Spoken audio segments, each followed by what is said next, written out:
Hello बच्चा party, क्या हाल चाल, कैसे आप सभी लोग। Welcome to my class. कैसे सारे प्यारे बच्चे। आई होप सभी लोग बिल्कुल बढ़िया होंगे, मस्त होंगे, मजे में होंगे और भन्नाट होंगे। ठीक है, तो शुरू करते हैं एक शानदार सा नया chapter, that is units and dimension. और बाकी बहुत ही क्यूट सा, सस्ता सा, टिकाऊ सा चैप्टर है यूनिट एंड डायमेंशन, जिसको बहुत ही मोहब्बत के साथ, बहुत ही अच्छे तरीके से डिटेल में अपन स्टडी करने वाले हैं। ठीक है, शुरू करने से पहले अपन रिकैप ले लेते हैं। लास्ट लेक्चर में क्या पढ़ा था अपन ने? वेक्टर्स का क्रॉस प्रोडक्ट पढ़ा था और उस पे कुछ क्वेश्चंस भी किए थे। ठीक है, तो चलिए पहले मैं थोड़ा सा क्रॉस प्रोडक्ट आपको रिवाइज करा देता हूं, फिर कुछ क्वेश्चंस वेक्टर्स के और प्रैक्टिस करा देता हूं, फिर अपन आगे बढ़ेंगे कहां पे? यूनिट एंड डायमेंशंस के कंसेप्ट पे। तो चलिए आइए शुरू करते हैं जल्दी से। ठीक है, क्या पढ़ने वाले हैं? सबसे पहले अपन पढ़ेंगे क्रॉस प्रोडक्ट। क्रॉस प्रोडक्ट कैसे कैलकुलेट करते हैं ये मैं ऑलरेडी सिखा चुका हूं। कुछ बातें थी क्रॉस प्रोडक्ट में, वो थोड़ा और मैं डिटेल में समझा देता हूं। कुछ छोटी छोटी मगर कुछ मोटी बातें हैं क्रॉस प्रोडक्ट को लेके, जो आपको थोड़ा और अच्छे से आनी चाहिए। जिसमें सबसे पहली बात है डायरेक्शन।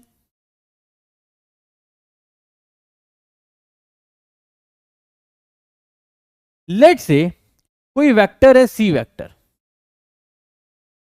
वो कैसे डिफाइंड है? A cross B. तो सबसे पहले देखते हैं direction of A cross B क्या होगी। तो मान लीजिए बच्चा पार्टी, ये ए वेक्टर है और ये बी वेक्टर है। ये ए वेक्टर है और ये बी वेक्टर है, और इन दोनों के बीच में एंगल कितना है? थीटा। तो क्रॉस प्रोडक्ट कैसे निकालते, क्रॉस प्रोडक्ट की डायरेक्शन कैसे निकालते हैं? तो डायरेक्शन निकालने के लिए कुछ रूल होता है। वो रूल क्या कहता है? Rule to find direction of B vector. आपको क्या करना है? अपना राइट हैंड लेना है।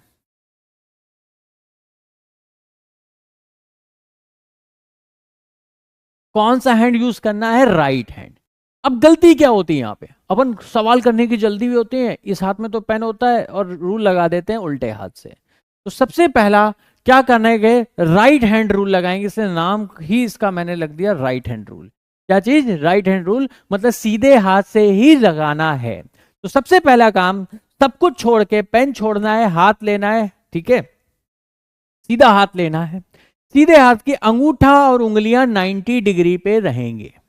अपन यहाँ पे पढ़ाई कर रहे हैं, अपन किसी भी पॉलिटिकल पार्टी से कोई भी संबंध नहीं रखते, इसलिए अपना हाथ ऐसा नहीं हो सकता।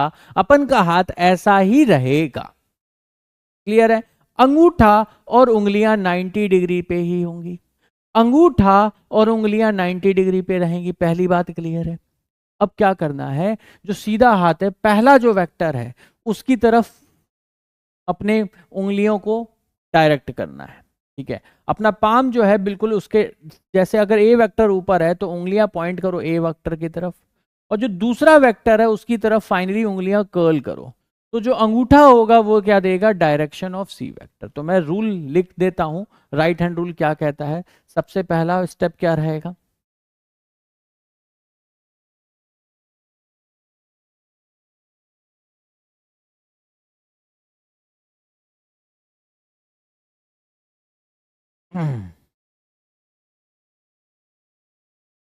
Align fingers of right hand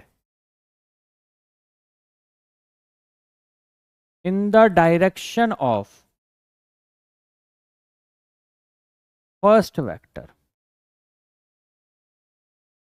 हमेशा जो पहला वेक्टर है, ए वेक्टर पहले लिखा है ना, तो जो पहला वेक्टर होगा उसके डायरेक्शन में सीधा हाथ लेना, अंगूठा उंगलियां 90 डिग्री रखना है, और हाथ जो फिंगर्स होंगी अब हाथ की, वो पहले वेक्टर की तरफ अलाइन कर लेनी है।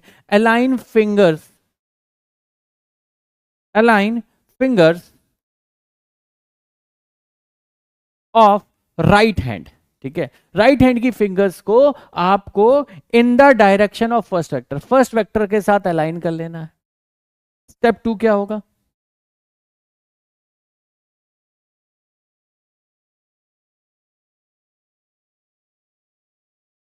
Now curl fingers towards second vector. इसीलिए मैं ए वेक्टर बी वेक्टर नहीं लिख रहा, मैं फर्स्ट और सेकेंड, जो पहले लिखा है वो फर्स्ट वेक्टर, जो बाद में लिखा है वो सेकेंड वेक्टर। अब अपनी उंगलियों को नाउ कर्ल, अपनी उंगलियों को कर्ल करो, घुमाओ इधर टूवर्ड सेकेंड वेक्टर। पहले वेक्टर की डायरेक्शन में उंगलियां रखी, दूसरी उंगली वेक्टर की डायरेक्शन में कर्ल करी, घुमाई घुमाई, तो देखो अंगूठा किधर गया, अंदर। स्टेप 3 क्या दे देगा,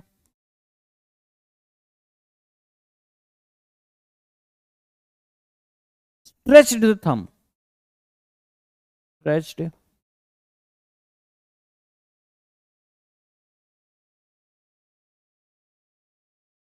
thumb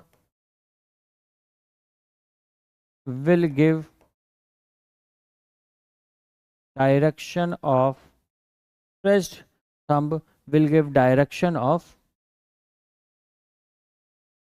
resultant, जो भी रिजल्टेंट वेक्टर मतलब क्रॉस प्रोडक्ट का जो रिजल्ट है उसका आंसर कौन देगा, स्ट्रेच थंब। तो स्ट्रेच थंब किधर आ रहा है, अंदर। वेक्टर्स में अंदर की डायरेक्शन को क्रॉस से रिप्रेजेंट करते हैं, अंदर into the plane of paper की डायरेक्शन को क्रॉस से रिप्रेजेंट किया जाता है। तो यहां पे जो इनका रिजल्ट आएगा सी वेक्टर, वो क्रॉस। क्लियर है। मैं यहां पे एक चीज और लिख भी दे रहा, कभी भी तुम्हें ये सिंबल दिख जाए, डॉट और क्रॉस, ये दो वेक्टर आपको दिखने को मिलेंगे कई बार, इसका मतलब होता है out of the plane, out of the plane, plane के बाहर आती हुई कोई चीज, और क्रॉस मतलब इनटू द प्लेन। अगर जैसे आपका प्लेन कॉपी पे आप लिख रहे हो, मैं बोर्ड पे लिख रहा हूं, तो कोई भी वेक्टर अगर बोर्ड के अंदर जा रहा होगा तो मैं उसे क्रॉस से रिप्रेजेंट करूंगा, और वहीं कोई वेक्टर बोर्ड से बाहर आ रहा होगा तुम्हारी तरफ, तो मैं उसे डॉट से रिप्रेजेंट करूंगा। आई होप सभी लोग कंफर्टेबल होंगे, क्लियर होंगे, मस्त होंगे, मजे में होंगे। तो स्टेप 1, स्टेप 2 एंड स्टेप 3, क्या तीनों स्टेप क्लियर हैं, हाँ या ना? क्लियर है क्रॉस प्रोडक्ट कैसे निकालना है? पहले वेक्टर की डायरेक्शन में क्या करना है, सीधे हाथ की उंगलियां को अलाइन करना है, दूसरी की तरफ रोटेट करोगे तो क्रॉस प्रोडक्ट मिल जाएगा, की डायरेक्शन मिल जाएगी। तो सी वेक्टर अंदर आया मतलब सी वेक्टर किधर होगा, क्रॉस में, into the plane of board होगा। आप कॉपी में लिख रहे हैं तो लिख दोगे into the plane of copy होगा। क्लियर है, हाँ या ना? सभी लोग सहमत हैं, मस्त हैं, भन्नाट है?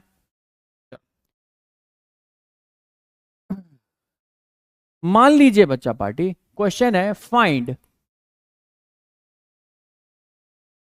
डायरेक्शन ऑफ सी वेक्टर, जो कि डिफाइंड है ए क्रॉस बी से। सी वेक्टर डिफाइंड है ए क्रॉस बी से। तो देखो दोस्त, अगर बच्चा पार्टी मुझे इसकी डायरेक्शन निकालनी है, अगर मुझे इसकी डायरेक्शन निकालनी है तो, और ए और बी वेक्टर तुम्हें दे रखे हैं, ये तुम्हारा ए वेक्टर, ये तुम्हारा अब की बार बी वेक्टर इधर है, और ये एंगल तुम्हारा थीटा है। तो ए क्रॉस बी की अगर बच्चा पार्टी मेरे को डायरेक्शन निकालनी है, तो क्या बच्चा पार्टी, क्या बच्चा पार्टी, पहला वेक्टर ए इधर है, सीधा हाथ लेंगे, अंगूठा उंगलियां 90 डिग्री पे कर लेंगे, ए वेक्टर की तरफ अपनी उंगलियां अलाइन करेंगे, हाथ की सीधे हाथ की उंगलियों को ए वेक्टर की तरफ अलाइन करेंगे, बी ऊपर की तरफ है तो बी वेक्टर की तरफ उंगलियां घुमाएंगे, बी वेक्टर की तरफ उंगलियां घुमाएंगे, सी वेक्टर अब की बार कहां आ रहा है, बाहर की तरफ। तो इस केस में जो सी वेक्टर आ रहा है वो बाहर की तरफ है। क्या बाहर की डायरेक्शन को डॉट से रिप्रेजेंट करते हैं, हाँ या ना? मान लीजिए एक और क्वेश्चन आ गया आपके पास, find direction of B cross ए।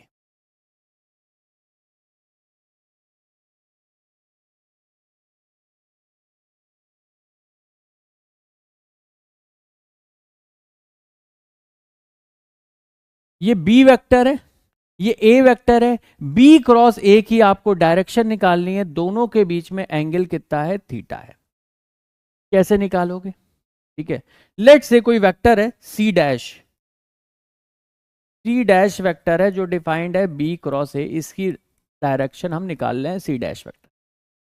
तो बी क्रॉस ए करना है तो सीधा हाथ लिया, देखो अरेंजमेंट वही है, ए और बी वैसे ही अरेंजमेंट है, लेकिन अब की बार मैंने बी वेक्टर पहले लिखा है, जो वेक्टर पहले लिखते हैं उस वेक्टर की डायरेक्शन में उंगलियां रखेंगे। सीधा हाथ लिया, अंगूठा उंगलियां 90 डिग्री पे, पहले वेक्टर की डायरेक्शन में उंगलियां करी अपने, और दूसरा वेक्टर कौन है, ए वेक्टर जो कि नीचे की तरफ है, उसकी तरफ उंगलियां कर्ल करी, अंगूठा देखो किधर आ रहा है। तो क्या बच्चा पार्टी आपको यह समझ में आ रहा है, जो सी डैश वेक्टर है वो इनटू द प्लेन है, और यही सी वेक्टर, तो समझ में आ रहा है ए क्रॉस बी बाहर की तरफ आ रहा है और बी क्रॉस ए उल्टा अंदर की तरफ चला जा रहा है। तो क्या बच्चा पार्टी मैंने एक पॉइंट लिखवाया था तुम लोग को, क्या बच्चा पार्टी मैंने कल नोट्स में एक पॉइंट लिखवाया था, वो मतलब समझ में आया कि ए क्रॉस बी जो होगा वो हमेशा माइनस का बी क्रॉस ए के बराबर होगा।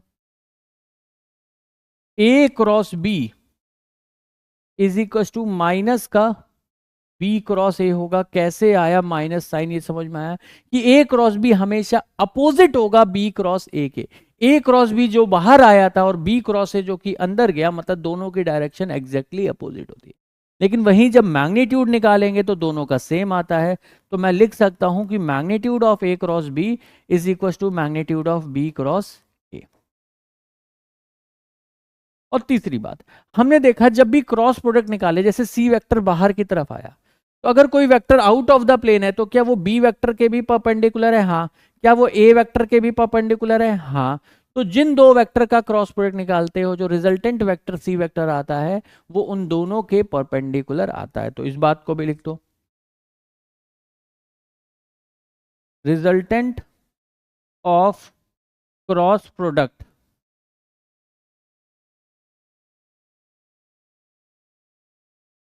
will always be perpendicular to both the vector। उन दोनों वेक्टर के क्या होता है, परपेंडिकुलर होता है रिजल्टेंट। कंफर्टेबल है, क्लियर है, हाँ या ना? अब एक छोटी सी हेडिंग और लगा लीजिए, condition for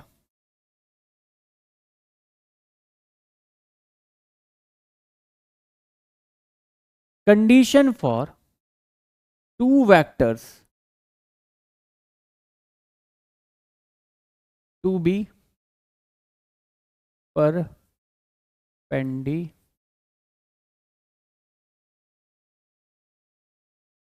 condition for two vectors to be perpendicular, दो वेक्टर परपेंडिकुलर हो, इसकी क्या कंडीशन है वो देखते हैं। तो आओ देखते हैं, condition for two vectors to be perpendicular.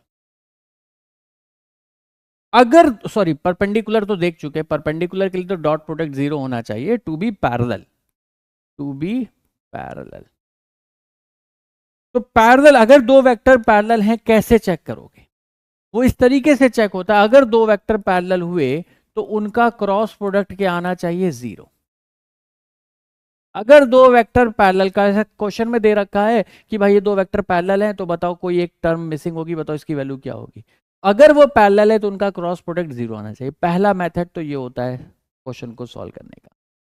दूसरा तरीका ये होता है, अगर दो वेक्टर पैरेलल हैं, मान लो ए वेक्टर बी वेक्टर के लिए साथ पैरेलल है, if A vector is parallel to B vector, then आप ए वेक्टर को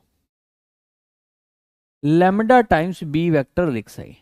अगर आप ए वेक्टर को लैम्डा टाइम्स कोई भी constant, lambda is a constant, lambda क्या है, कोई भी कांस्टेंट है, इसकी वैल्यू कुछ भी हो सकती है, 1 2 3 4 5 10 0.5 0.6 कुछ भी हो सकता है लैम्डा।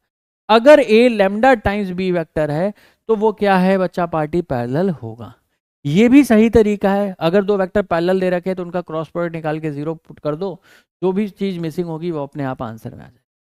दूसरा तरीका होता है, अगर दो वेक्टर पैरेलल है तो अगर ए और बी पैरेलल तो ए को लैम्डा टाइम्स बी वेक्टर, मतलब A is some constant multiplied by B vector होना चाहिए, इस कंडीशन को सेटिस्फाई। तो ये वाले फॉर्म से तरीके से क्वेश्चन सॉल्व करना थोड़ा इजी होता है, बिकॉज हमें पता है कि क्रॉस प्रोडक्ट निकालना थोड़ा टाइम टेकिंग प्रोसेस है, और ऐसे करोगे तो कॉमन निकालने से इजीली हो जाता है। मैं अभी आगे चल के क्वेश्चन प्रैक्टिस जब कराऊंगा तो तुम्हें एक क्वेश्चन करा दूंगा पैरेलल वाला।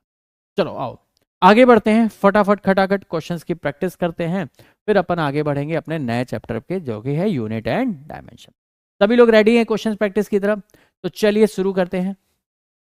Person moves 30 metre north and then 20 metre towards south. तो देखो जब भी इस तरीके के सवाल आए आप तुरंत तुरंत वेक्टर बनाते जाओ। या 30 मीटर नॉर्थ गया तो मैंने 30 मीटर नॉर्थ, नॉर्थ ऊपर होता है, नॉर्थ ये रहा, साउथ ये रहा, ईस्ट ये रहा, वेस्ट ये रहा। तो नॉर्थ की तरफ 30 मीटर का डिस्प्लेसमेंट बना दिया and then 20 metre towards east. बहुत ही प्यारा सवाल है ये। 20 मीटर ईस्ट में चला and finally 30√2 metre in south west direction. देखो बच्चा पार्टी, साउथ ये रहा, वेस्ट ये रहा, तो साउथ वेस्ट मतलब साउथ और वेस्ट का बीच, साउथ वेस्ट मतलब साउथ और वेस्ट के एग्जैक्टली बीच में, हाँ या ना? तो यहां से ये कुछ इस तरीके से फाइनली चला। कितना चला? 30√2। अगर कुछ नहीं मेंशन्ड है तो अपन मान लेंगे कि ये दोनों से इक्वल एंगल बना रहा है, तो 45, अगर टोटल 90 होता है तो क्या बच्चा पार्टी, ये एंगल 45 डिग्री पे चला होगा साउथ वेस्ट डायरेक्शन में। इन तीनों का रिजल्टेंट निकालना। एक लॉजिक तो कहता है कि सर पैरेललोग्राम लॉ लगा दो, हमने कहा बिल्कुल लगा दो, क्लोजिंग साइड ऑफ पैरेललोग्राम आपको नेट रिजल्टेंट डिस्प्लेसमेंट दे देगा। मैं कहूँगा बिल्कुल सही बात, लेकिन भाई क्या ये क्लोजिंग साइड ऑफ ट्राइंगल की लेंथ निकालना इजी काम है क्या? प्राण पखेरु हो जाएंगे निकालते निकालते। तो इस तरीके के सवाल जब किसी एंगल पे भी, मतलब जब जा रहा हो डिस्प्लेसमेंट किसी एंगल पे भी दे रखा हो तो कैसे करेंगे, तो समझना बच्चा पार्टी, इसका भी सिंपल सा मेथड होता है। ठीक है, ठीक है, इसका भी सिंपल सी बात है कि आपको क्या करना है। अगला पेज ले लूं क्या? नेक्स्ट पेज ले लेता हूं ताकि अच्छे से समझ। आपको क्या करना है दोस्त, सिंपली, अच्छा ये बताओ, ये ब्लैक बैकग्राउंड कैसा लग रहा है आज? ठीक है, तो मुझे वो कलर्ड बैकग्राउंड थोड़ा उतना अच्छा नहीं लगता है। ब्लैक बैकग्राउंड में मुझे लगता है कि कम रिफ्लेक्शन आता है और सबसे बढ़िया विजिबिलिटी रहती है नोट्स। ठीक है, तो सबसे पहले कोऑर्डिनेट सिस्टम बना लेने हैं आपको। ये ईस्ट, ये नॉर्थ, ये साउथ, ये वेस्ट। सबसे पहला काम तो आपने ये करना है, ईस्ट वेस्ट नॉर्थ साउथ आपने कोऑर्डिनेट सिस्टम्स ड्रॉ कर लिए। ठीक, अब आप क्या करोगे, यहां पे अपने वेक्टर्स ड्रॉ। पहला 30 मीटर नॉर्थ में था, तो पहले वेक्टर को 30 मीटर नॉर्थ में ड्रॉ कर दो।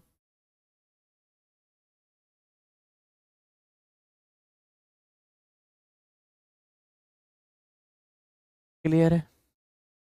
दूसरा वेक्टर जो है आपके पास 20 मीटर ईस्ट गया, तो 20 मीटर ईस्ट करो, लेकिन बस ध्यान रखना जितने भी वेक्टर ड्रॉ करो उसकी टेल ओरिजिन पे ही रखना ताकि तुम्हारी जिंदगी आसान रहे।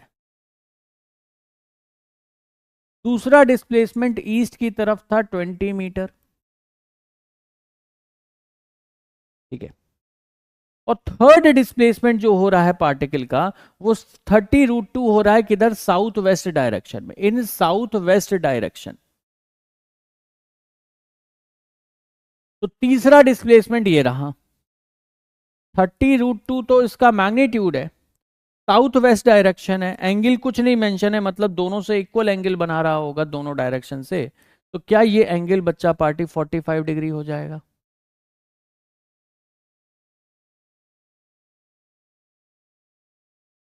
क्या यहां तक कर लेंगे सवाल को? क्या करना है, यही तीन वेक्टर्स ड्रॉ किए हैं, बस अब की बार हमने इस तरह से ड्रॉ किए हैं कि सारे वेक्टर्स की टेल ओरिजिन पे रहे, सारे वेक्टर्स की टेल अपन ओरिजिन पे रखें। यहां तक क्लियर है? देखो ये ईस्ट की तरफ है, ये नॉर्थ की तरफ है, ये सुंदर है। जो वेक्टर किसी भी एक्सिस से कोई एंगल पे इंक्लाइंड हो, किसी भी एंगल पे इंक्लाइंड हो, उनके क्या कर दो, कंपोनेंट्स कर दो। तो आओ 30 के कंपोनेंट करते हैं। मैं साथ में लिख भी दे रहा, ये फर्स्ट डिस्प्लेसमेंट वेक्टर था, ये सेकंड डिस्प्लेसमेंट वेक्टर था और ये थर्ड डिस्प्लेसमेंट है S3 वेक्टर। तीसरी बार जो डिस्प्लेस हो रहा है वो ऐसा हो रहा है, ये S3 लिख दिया। अब अगर मैं इसके कंपोनेंट करूं, कितने प्रतिशत भारतीय मानते हैं?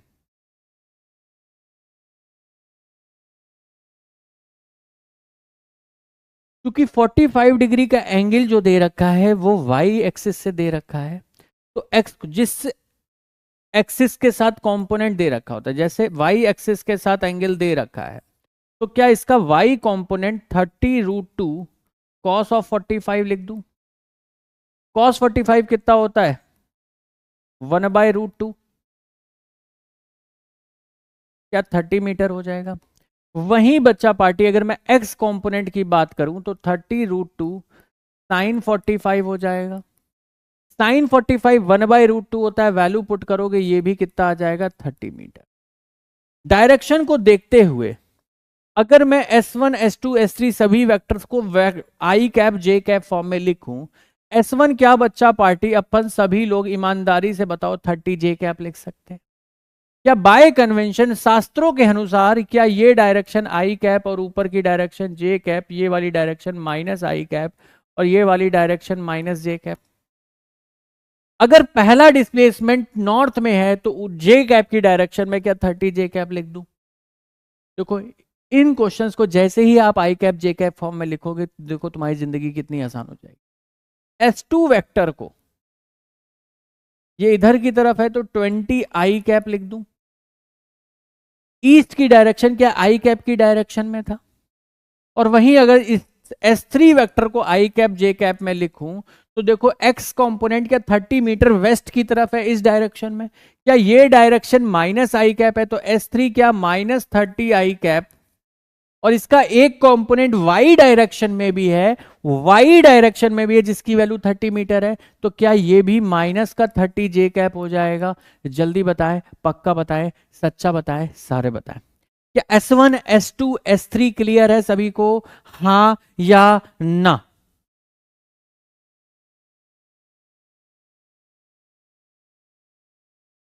कितने प्रतिशत भारतीय मानते हैं कि जो टोटल डिस्प्लेसमेंट होगा वो कुछ नहीं, तीनों डिस्प्लेसमेंट्स को ऐड कर दें? ऐड कैसे करते? आई को आई के साथ, जे को जे के साथ, के को के साथ। तो देखो इसमें तो आई कैप है नहीं, इसमें 20 आई कैप है, इसमें -30 आई कैप है, तो 20 प्लस -30 क्या -10 आई कैप हो जाएगा? जे वालों को ऐड करो, यहां -30 जे कैप, यहां +30 जे कैप, और यहां कोई 0 जे कैप, तो यहां तो जे है नहीं, यहां जे है, और यहां यहां +30 है, -30, 30 प्लस -30 क्या 0 हो जाएगा, +0 जे कैप हो जाएगा। तो फाइनली जो डिस्प्लेसमेंट, टोटल डिस्प्लेसमेंट आ गया, क्या बच्चा पार्टी? -10 आई कैप आया, विद डायरेक्शन आया -10 आई कैप। 10 तो मैग्नीट्यूड है और माइनस आई कैप डायरेक्शन है, माइनस आई कैप मतलब ये डायरेक्शन। क्या इसी डायरेक्शन को शास्त्रों में वेस्ट कहा गया है, इसको ईस्ट कहा गया है, इसको नॉर्थ कहा गया है, इसको साउथ कहा गया है? हाँ या ना? तो बेसिकली डिस्प्लेसमेंट आया, मैग्नीट्यूड भी आया एंड विद डायरेक्शन आया, कि फाइनली जो आपका डिस्प्लेसमेंट हो रहा होगा नेट, वो -10 आई कैप का हो रहा होगा। कंफर्टेबल है, क्लियर है, मस्त है, मजे में है? तो 10 metre along west with direction answer आया।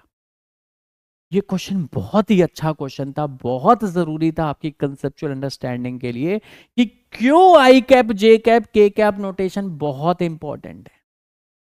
आपने सिर्फ एरो बना के जब डायग्राम बनाया, क्या इससे कुछ भी निकाल पा रहे थे? यारी तिरछी शेप से कुछ भी निकाल पा रहे थे? नहीं निकाल। तो देखो एरो बना के वो जो सब सीखा था, पैरेललोग्राम लॉ, पॉलीगन लॉ, कहने के लिए किताबों में ठीक है, बढ़िया बात है, बट प्रैक्टिकली जो मैंने बताया था कि प्रैक्टिकली जो इंपॉर्टेंट है, जिससे अपनी जिंदगी एक्चुअली में आसान आ रही है, वो आई कैप जे कैप के कैप नोटेशन है। किसी भी वेक्टर को कंपोनेंट करो, कंपोनेंट करके आई कैप जे कैप फॉर्म में लिख लो, फिर अगर नेट रिजल्टेंट जो भी पूछा है उसके बाद वो प्रोसेस। भाई आई कैप जे कैप के कैप में लिखने के बाद ऐड करना इजी, सब्ट्रैक्ट करना इजी, मल्टीप्लाई करना इजी, सब कुछ इजी। और आई कैप जे कैप में लिखने के में है ही क्या? वेक्टर दे रखा है, किसी एंगल पे दे रखा है, तो कंपोनेंट निकालो ना, एक्स कंपोनेंट और वाई कंपोनेंट अलग अलग निकाल दो, काम खत्म। अरे हाँ या ना? अगर ये वेक्टर था तो इसे आई कैप जे कैप, देखो ये तो डायरेक्टली ईस्ट में था तो डायरेक्टली 20 आई कैप लिख दिया, ये ऊपर था तो इसे 30 जे कैप लिख दिया, ये किसी एंगल पे भी था तो इसका एक्स कॉम्पोनेंट लिया, वाई कॉम्पोनेंट लिया, -30 आई कैप, नीचे भी 30 जे, तो -30 आई कैप -30 जे कैप। S3 वेक्टर क्या S I cap J cap में लिखना कॉम्पोनेंट करने के बाद बहुत ईजी हो जाता है। अब टोटल डिस्प्लेसमेंट है तो तीनों डिस्प्लेसमेंट को ऐड कर दो, ऐड करना क्या होता है, बहुत ईजी हो जाता है। आई कैप जे कैप में लिखने के बाद कितना आया, -10 I cap. In fact with direction final answer आ रहा है, तो कोई कलेश नहीं होता है, बहुत ईजी हो जाती है चीजें। नेक्स्ट सवाल पूछा है द एंगल बिटवीन। देखो बच्चा पार्टी, कई क्वेश्चन मिलेंगे जहां पे तुमसे एंगल बिटवीन पूछा होगा वेक्टर्स। जब भी तुम एंगल बिटवीन द वेक्टर्स ये शब्द पढ़ोगे, देखो मैं आपको बताऊं, ऐसे कितने प्रतिशत भारतीय हैं जिनको दिक्कत यही होती है एग्जाम में चमकता ही नहीं है कि कौन सा कंसेप्ट कहां लगाना है। यही दिक्कत आती है कि पढ़ते वक्त सब समझ में आता है, लेकिन जब अपन एप्लीकेशन पे जाते हैं, सॉल्व करने जाते हैं, तो हमें यही नहीं चमक रहा होता भाई यहाँ पे क्या लगाएं वहां क्या लगाएं। तो सिंपल सी बात है, इसीलिए मैं जब मैं क्वेश्चन करा रहा हूँ, जब मैं पढ़ा रहा हूँ, तो मैं कुछ की पॉइंट्स लिखता हूँ, बोलता हूँ, उनको लिख लिया करो। मैं क्या बोल रहा हूँ, जब भी आपके लिखा हो एंगल बिटवीन वेक्टर निकालना है, तो पहला कंसेप्ट जब भी तुम लोगों को क्या कि किसी भी चीज में एंगल निकालना है, तो पहला थॉट आना चाहिए एंगल निकालने के लिए हमें डॉट प्रोडक्ट निकालना। जब भी कभी भी किसी भी चीज में एंगल पूछ दिया, अगर एंगल पूछा है तो डॉट प्रोडक्ट करना ही पड़ेगा। देखो यहाँ पे ये नहीं कह रहा कि इसको इसको डॉट प्रोडक्ट करो, तुम ये समझो कि एंगल निकालने के लिए तुम्हें डॉट प्रोडक्ट का प्रोसेस करना ही पड़ेगा। लिख लो यहाँ पे नोट निकालने के लिए। ये तो आज पहला सवाल आया, लेकिन जब भी कभी भी एंगल पूछेगा, एंगल निकालने के लिए पहला थॉट होना चाहिए, ऐसा नहीं कि ये एक ओनली मेथड है, बट पहला थॉट होना चाहिए कि एंगल निकालने के लिए डॉट प्रोडक्ट करना पड़ता है। तो जब भी दो वेक्टर्स दे रखे हो और एंगल पूछ दिया तो डॉट प्रोडक्ट निकालना है।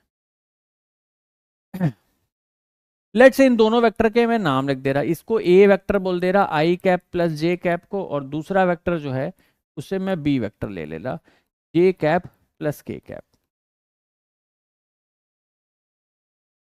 अच्छा ये बताओ, इस आई कैप प्लस जे कैप वाले को मैं 1 आई कैप प्लस 1 जे कैप प्लस 0 के कैप लिख दूं तो कोई बुरा मानेगा? वहीं इस बी वेक्टर जो कि जे कैप प्लस के कैप दे रखा है, इसे 0 आई कैप प्लस 1 जे कैप प्लस 1 के कैप लिख दूं, कोई बुरा मानेगा? क्योंकि देखो एक में आई और जे है, दूसरे में जे और के हैं, तो जो टर्म मिसिंग हो उसको 0 से मल्टीप्लाई करके लिख दो। इसमें के मिसिंग था तो 0 के कैप लिख दिया, इसमें आई मिसिंग था तो 0 आई कैप लिख दिया है।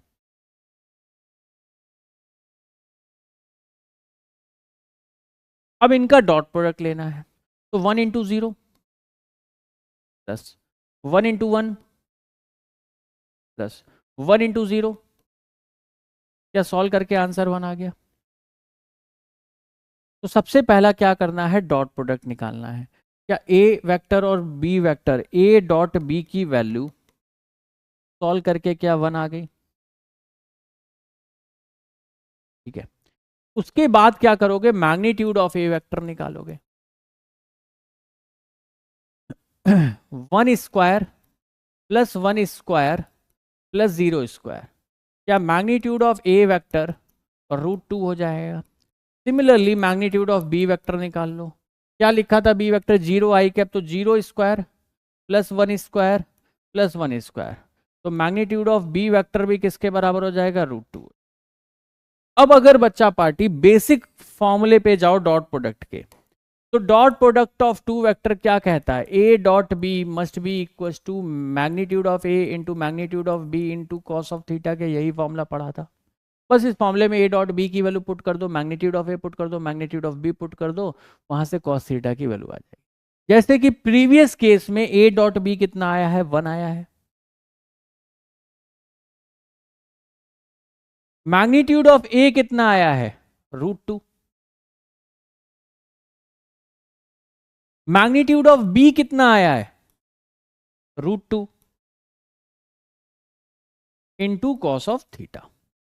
तो √2 इंटू 2 क्या, √2 क्या 2 हो जाएगा?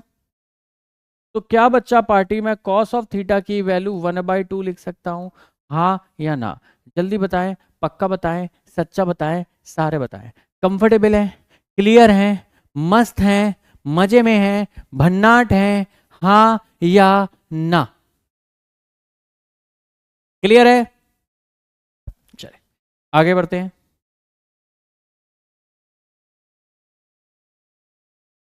नेक्स्ट सवाल बोला if P dot Q is equal to P Q the angle between P. देखो बच्चा पार्टी, क्या शास्त्रों के अनुसार पी डॉट क्यू को हमें P into Q into cos of theta लिखना चाहिए, लेकिन क्वेश्चन में लिखा है सिर्फ पी क्यू।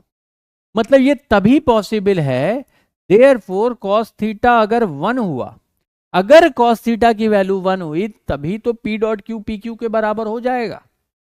कॉस थीटा 1 कब होता है? जब थीटा क्या हो? 0 डिग्री हो। फटाक से आया आंसर। अगला सवाल करते हैं दोस्त। A dot B is equal to minus times magnitude of A into magnitude of B. तो देखो बच्चा पार्टी, सिंपली क्या A vector dot B vector को अपने शास्त्रों के अनुसार magnitude of A into magnitude of B into cos of theta लिखते हैं। लेकिन क्वेश्चन क्या कह रहा है कि नहीं भाई, क्वेश्चन वाले कह रहे हैं कि भाई हम तो ए डॉट बी को magnitude of A into magnitude of B into -1। अगर ये जो माइनस यहां था, इसको अगर इस साइड भेज दूं तो क्या -1 हो जाएगा? तो बच्चा क्वेश्चन के मुताबिक कॉस थीटा क्या है? -1 है। कॉस थीटा -1 क्या थीटा जब 180 डिग्री होता है तभी होता है। कॉस थीटा की वैल्यू -1 कब होती है? जब थीटा क्या हो बच्चा पार्टी? 180 डिग्री हो। 180 डिग्री मतलब अपोजिट, मतलब ये दो वेक्टर कैसे होंगे? एंटी पैरेलल होंगे। A and B act in the opposite direction. अगर A and B exactly opposite direction में हो तभी डॉट प्रोडक्ट की वैल्यू ये आएगी। आई होप सभी लोग सहमत होंगे, क्लियर होंगे, मस्त होंगे, मजे में होंगे। जल्दी बताइए, पक्का बताइए, सच्चा बताइए, सर बताइए।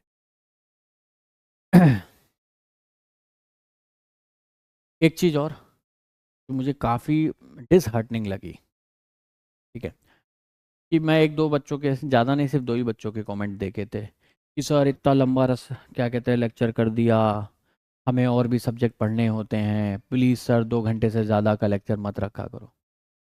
बेटा थोड़ी शर्म कर लो, ठीक है। 2 घंटा 20 मिनट का लेक्चर था, 20 मिनट मैंने सिर्फ बढ़ाए हैं, तो तुम कहने लगे कि 2 घंटे का ही कर लो। भाई एक बात बता, मुझे एक्स्ट्रा काम करने में मजा आ रहा है क्या? एग्जाम 2025 में देना है या 2026 में देना है? एक बार सोच लो, थोड़ा माइंडफुल रहो। और जो ये बहाना देते हैं कि सर अगला लेक्चर भी है, भाई रिकॉर्डेड सेशन चल रहा है। अगर 10 बजे वाली क्लास या 11 बजे वाली क्लास 11:15 बजे तुम शुरू करोगे तो कोई दिक्कत नहीं हो जाएगी? तुम अपने टाइम पे शुरू कर सकते हो क्लास को। और आगे से अगर तुमने एक बार भी मेरे को ये सब सुनने को आ गया, मैं सही बता रहा हूँ, पूरे साल में 1 घंटा 50 मिनट पे क्या कहते हैं लेक्चर खत्म कर दूंगा, 1 मिनट नहीं एक्स्ट्रा लूंगा। ये बात समझ लेना, 1 मिनट एक्स्ट्रा नहीं लूंगा। फिर देख लेना सिलेक्शन होगा कि नहीं होगा।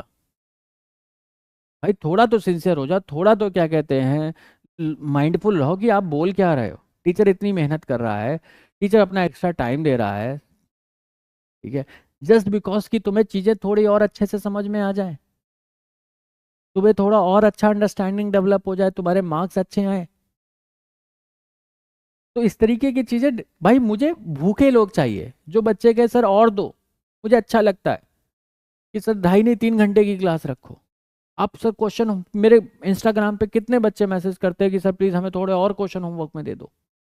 अच्छा लगता है यार इन बच्चों के लिए कि भाई अपना जो भी दिया था वो सब कर लिया, उसके बाद और मांग रहे हैं। भूख है इनमें, कोई भूख ही नहीं है सिलेक्शन की। माँ बाप ने कह दिया कि भाई पढ़ाई कर दें तो ज़बरदस्ती पढ़ने बैठ गए हो टेबल पे, खुद के लिए तो कोई रिस्पॉन्सिबिलिटी है नहीं। तो भाई ज़बरदस्ती की पढ़ाई क्यों कर रहे हो? माँ बाप को बोल दो, नहीं मान रहे तो मेरे से बात करा दो।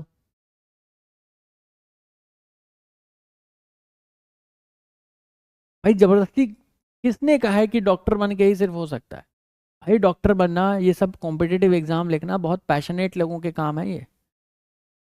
ये आलसी लोगों के काम नहीं है।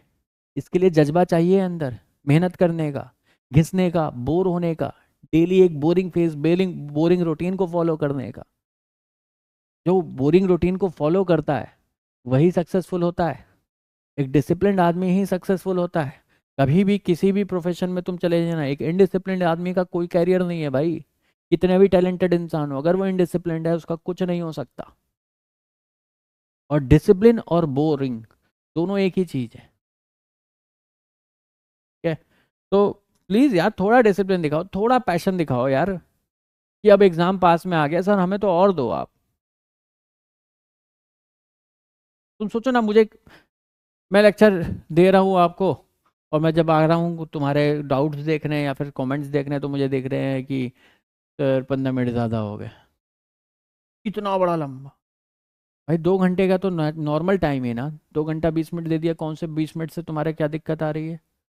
डेली अगर 20 मिनट अगर आप क्या कहते हैं एक्स्ट्रा लेते हो, तो 3 दिन ऐसा कर लोगे, 1 घंटा एक्स्ट्रा हो गया। इस 1 घंटे की कीमत तुम्हें अभी समझ में नहीं आएगी।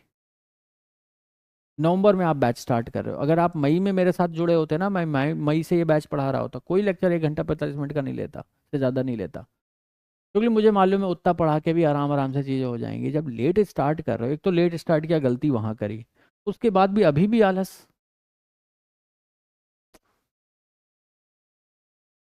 Three forces F1 F2 and F3 are acted on the body in the direction of resultant. तो बच्चा पार्टी देखो, रिजल्टेंट शब्द कहीं भी यूज हो सकता है, लेकिन अगर कुछ मेंशन्ड नहीं है और 2 या 2 से ज्यादा फोर्स है, तो जनरली रिजल्टेंट का मतलब होता है एडिशन। तो अगर किसी फोर्स पे, किसी भी पार्टिकल पे आपने ये 3 फोर्स लगा दिए, तो सबसे पहले डायरेक्ट किस डायरेक्शन में वो पार्टिकल मूव करेगा? Particle will move in the direction of net force. अगर कोई पार्टिकल रेस्ट पे था, if particle is at rest, then it will start then it will start moving in the direction of net force. जिस direction में net force होगा उस direction में move करने लगेगा। और देखते हैं कितने फोर्सेस लग रहे हैं। सबसे पहले एक F1 फोर्स लग रहा है, वेक्टर फॉर्म में दे रखा है क्या, 3i cap -4j cap +5k cap. फिर सेकेंड फोर्स लग रहा है F2 vector, that is -3i cap +4j cap. देखो के में कुछ मेंशन नहीं है, मोहब्बत में मैं +0k कैप लिख दूं, कोई बुरा मानेगा? F3 वेक्टर की बात करते हैं। थर्ड क्या है, सिर्फ 5k कैप दे रखा है, तो क्या इसे 0i cap +0j cap +5k cap लिख दूं? हाँ या ना? ये बात से सहमत हुए, क्लियर हुए, मस्त हुए, मजे में हुए? चलो अब इन सब का टोटल करो। 3 + -3 करोगे कितना हो जाएगा? 3 + -3 0 + 0 कितना हो जाएगा? 0i कैप प्लस -4 + 4 कितना हो जाएगा? 0j कैप हो जाएगा प्लस 5 + 5 क्या 10k कैप हो जाएगा। तो जो F1 + F2 + F3 मतलब जो टोटल फोर्स है या जो नेट फोर्स है, उसकी वैल्यू आ गई 10k कैप। जो नेट फोर्स या टोटल फोर्स की बात करूं, वो कितनी आ गई? 10k cap. तो जिस डायरेक्शन में नेट फोर्स होता है, क्या उसी डायरेक्शन में पार्टिकल मूव करेगा? बिल्कुल।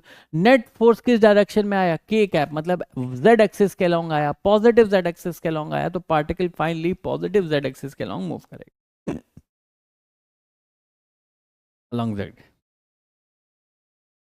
कंफर्टेबल है, क्लियर है, मस्त है, मजे में है? नेक्स्ट सवाल। ये भी एक इंटरेस्टिंग सवाल है। A vector plus B vector R के वेक्टर के बराबर है।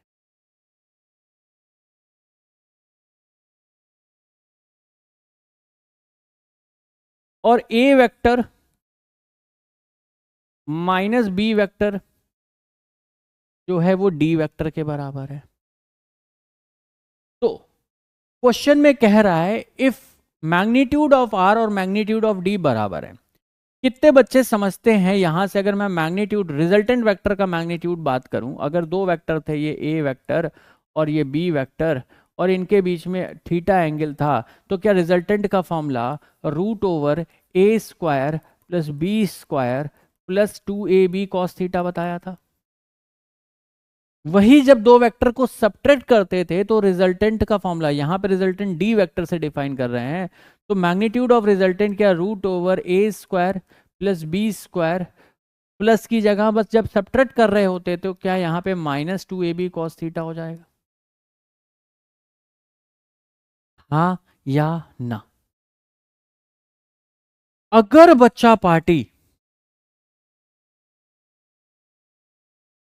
आर और डी बराबर हैं, magnitude of R is equal to magnitude of D, तो क्या ये तभी पॉसिबल है जब ये टर्म जीरो हो? +2ab cos theta -2ab cos theta के बराबर तभी हो सकता है जब cos थीटा ये टर्म जीरो हो, मतलब cos थीटा की वैल्यू जीरो हो, मतलब थीटा क्या हो, 90 डिग्री हो। ये बात समझ में आई? भाई देखो ये दोनों टर्म तो सेम है, जो डिफरेंट टर्म है, यहाँ -2ab cos थीटा आ रहा है, यहाँ +2ab cos थीटा है। आर अगर डी के बराबर है मतलब ये टर्म नहीं होना चाहिए, तो देखो इससे पहले तो दोनों की टर्म सेम ही लिखे, तो बाद वाला टर्म की वैल्यू अगर जीरो हो गई, कॉस थीटा अगर जीरो हो गया, अगर कॉस थीटा जीरो हो गया तो ये भी root over A square plus B square बचेगा, और ये भी root over A square plus B square बचेगा। क्या R is equal to D की कंडीशन सेटिस्फाई हो जाएगा? तो कॉस थीटा जीरो कब होगा? कॉस थीटा अगर जीरो होगा तो थीटा 90 डिग्री। अगर दो परपेंडिकुलर वेक्टर होते हैं तो जो मैग्नीट्यूड ऑफ सम आता है और मैग्नीट्यूड ऑफ रिजल्टेंट आता है और सब्ट्रैक्शन आता है, एडिशन और सब्ट्रैक्शन दोनों का मैग्नीट्यूड सेम आता है, जो कि इस क्वेश्चन में बताया गया। नेक्स्ट सवाल, vector lying in X Y plane has a magnitude 3, का मैग्नीट्यूड कितना है 3, and makes an angle 30 degree with the X axis. ये कोई दोस्त वेक्टर है 3 मैग्नीट्यूड का, जो कि एक्स एक्सिस से 30 डिग्री का एंगल बना रहा है। एक्स कंपोनेंट और वाई कंपोनेंट बताने हैं। क्या एक्स कंपोनेंट ये हो जाएगा, अगर ये 3 है और एंगल भी एक्स एक्सिस से दे रखा है, तो ये कंपोनेंट क्या 3 cos 30 आएगा। क्योंकि वाई एक्सिस के साथ कोई एंगल नहीं दे रहा, तो क्या बच्चा पार्टी, ये कंपोनेंट 3 sin 30 लिख दे। बच्चे इसमें कई बच्चे ये रट्टा मार रहे हैं, मैंने कमेंट सेक्शन देखा था कि वो ये सोच रहे थे कि एक्स वाला कंपोनेंट हमेशा कॉस होता है, वाई वाला हमेशा साइन। ऐसा नहीं है, जिसके साथ एंगल, यहाँ पे एंगल एक्स एक्सिस के साथ दे रखा है, यहाँ एंगल एक्स एक्सिस के साथ दे रखा है, इसलिए यहाँ पे कॉस आ रहा है। अगर यही एंगल 30 डिग्री की वैल्यू वाई एक्सिस के साथ दे रखी होती, वाई एक्सिस के साथ दे रखी होती, तो वाई कंपोनेंट हो जाता 3 cos 30। यहाँ पे जिस एक्सिस के साथ एंगल दे रखा होता है वो कंपोनेंट कॉस के साथ जाता है, जिसके साथ एंगल मेंशन्ड नहीं होता वो साइन के साथ। दूसरा, कुछ बच्चों के मैंने डाउट देखे थे, वो ये थे कि भाई सर आप इसको 60 बोल दो, अगर ये 30 होगा ये 60 हो गया, अब कंपोनेंट ले लो। भाई लेके देख लो, तुम्हारे जो डाउट्स होते हैं वो करके देख लो। अगर ये एंगल 60 डिग्री का एंगल क्या वाई एक्सिस के साथ में, जो 60 डिग्री वाला एंगल है क्या वो वाई एक्सिस के साथ है, तो इसको मैं 3 cos 60 भी लिख सकता हूं, क्योंकि 60 डिग्री का एंगल वाई एक्सिस के साथ है, तो ये कंपोनेंट मैं 3 sin 60 भी लिख सकता हूं। दोनों मेथड से आंसर निकालोगे सेम आएगा। cos 30 क्या बच्चा पार्टी √3/2 होता है, तो ये 3 √3/2 हो जाएगा। क्या sin 60 भी √3/2 होता है, तो 3 √3/2 ही आएगा। तुम 3 sin 30 वाले मेथड से निकालोगे, sin 30 हाफ होता है, तो ये 3/2 आएगा। cos 60 भी हाफ होता है, 3 cos 60 वाले मेथड से निकालोगे तो 3/2। तो तुम्हें एक एक्स्ट्रा स्टेप बढ़ाने की क्या जरूरत है, जो एंगल दे रखा है डायरेक्टली, जिसके साथ एंगल दे रखा है वो cos, जिसके साथ एंगल नहीं दे रखा है साइन। तुम पहले ये 30 था, फिर 90 - 30 से ये 60 निकालो, फिर ये, क्योंकि अब ये एंगल 60 हो गया, मतलब वाई एक्सिस के साथ एंगल 60 मेंशन्ड है, तो वाई कंपोनेंट 3 cos 60 हो जाएगा, जो कि लिखा है। और ये 60 डिग्री वाला एंगल वाई एक्सिस के साथ मेंशन्ड है, एक्स के साथ मेंशन्ड नहीं है, मतलब ये कंपोनेंट 3 sin 60। भाई आंसर तो सेम ही आ रहा है ना, तो ये वाला स्टेप क्यों ही करना, तुम सीधा करो ना, तुम सीधा करो ना, जो तुम्हें दे रखा है, तुम्हें डायरेक्टली ये 30 डिग्री दे रखा था।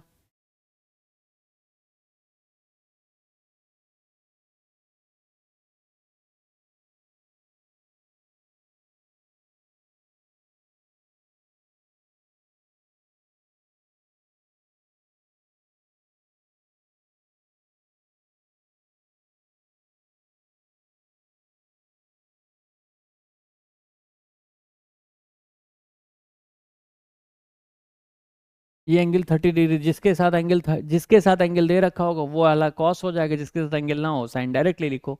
एक स्टेप बढ़ाने की क्या जरूरत है, ये बात क्लियर है। तो ये कॉम्पोनेंट एक्स कॉम्पोनेंट 3√3/2 आ गया, वाई कॉम्पोनेंट 3/2 आ गया। तो 3√3/2 और Y component 3/2, that is option number 4 is the correct choice for the given question. Comfortable है, क्लियर है, मस्त है, मजे में है? जल्दी बताएं, पक्का बताएं, सच्चा बताएं, सारे बताएं, भन्नाट है, हाँ या ना। नेक्स्ट सवाल। A boy walks 4 metre east then 3 metre south, find the displacement of the boy. ये सिंपल सवाल हो गया। 3 मीटर ईस्ट, चलो इसे दूसरे तरीके से करते हैं। पहली बार अपन ने ट्राइंगल लॉ से किया था, अब दूसरे तरीके से करते हैं, आई कैप जे कैप वाले मेथड से करते हैं। देखो कितना और इजी हो जाएगा। पहला डिस्प्लेसमेंट 3 मीटर ईस्ट है, पहले इधर गया 3 मीटर, मतलब पहला डिस्प्लेसमेंट क्या 3 आई कैप लिख दूं। Second displacement then 3 metre south, उसके बाद किधर गया 3 मीटर साउथ गया। साउथ नीचे की तरफ है तो क्या सेकंड डिस्प्लेसमेंट को -3 जे कैप लिख दूं। पहले 3 आई कैप गया ईस्ट में, फिर साउथ मतलब नीचे, नीचे मतलब -j कैप। तो जो टोटल डिस्प्लेसमेंट होगी, क्या वो first displacement plus second displacement होगी। तो जो टोटल डिस्प्लेसमेंट वेक्टर आएगा, क्या वो 3 आई कैप प्लस कर दोगे -3j, तो क्या फाइनली -3 j कैप आ जाएगा। अब अगर मैग्नीट्यूड ऑफ टोटल डिस्प्लेसमेंट चाहिए तो देखो ये तो वेक्टर फॉर्म में आया। अब अगर इसका मैग्नीट्यूड चाहिए तो क्या हो जाएगा, √3 स्क्वायर प्लस टाइम्स -3 का स्क्वायर। सॉल्व कर लो, कितना आ जाएगा, 3 का स्क्वायर 9 प्लस 9 कितना आ जाएगा 18। तो 9√2। कुछ मैंने गलत किया है, अरे यार 4 मीटर ईस्ट है, सॉरी, पीछे हो गई ये तो। वही मैं कह रहा हूँ, कई बार क्या होता है ना, यहाँ से देखने में इतना पास होता है ना कि देखने में मिस्टेक हो जाता है, जब सामने आके देखो तो दिखता है। तो फर्स्ट डिस्प्लेसमेंट किधर था, 4 मीटर था ईस्ट की तरफ, तो 4 आई कैप हो गया। सेकंड साउथ में जे 3 मीटर है तो -3 जे कैप हो गया। तो जब इस दोनों को ऐड करोगे,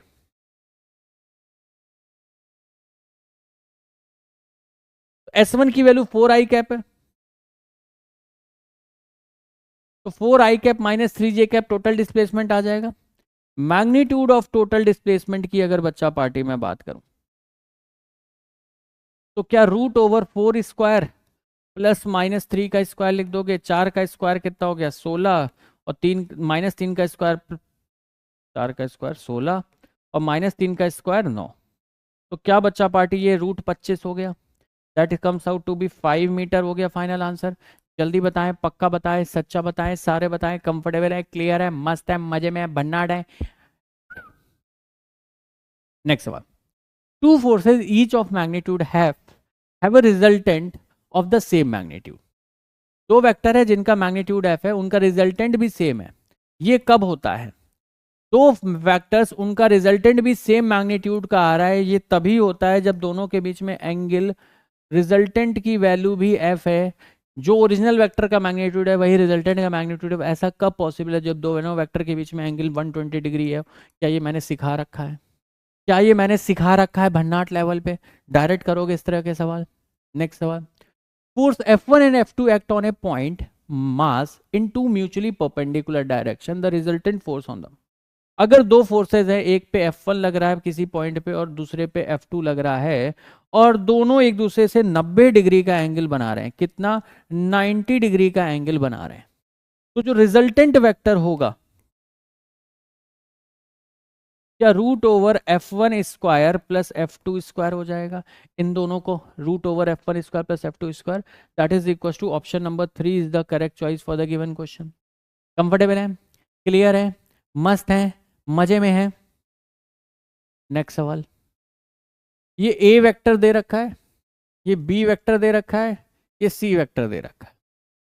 तुमसे a minus 2b plus 3c, कोई बुरा मानेगा क्या अगर मैं इसको a vector plus minus 2b vector लिख लूं प्लस 3c वेक्टर लिख लूं? ऐसा इसलिए कि भाई फिर सबको ऐड करना रह जाएगा डायरेक्टली, कोई दिक्कत नहीं आएगी। तुम कहो पहले a में माइनस 2b सब्ट्रैक्ट कर दें फिर 3c करें, तो वो थोड़ा लंबा प्रोसेस हो जाता है। तो हमेशा कभी भी नेगेटिव ऑफ वेक्टर आ जाए तो उसे इस तरीके से लिख लो, प्लस टाइम्स माइनस। क्लियर है?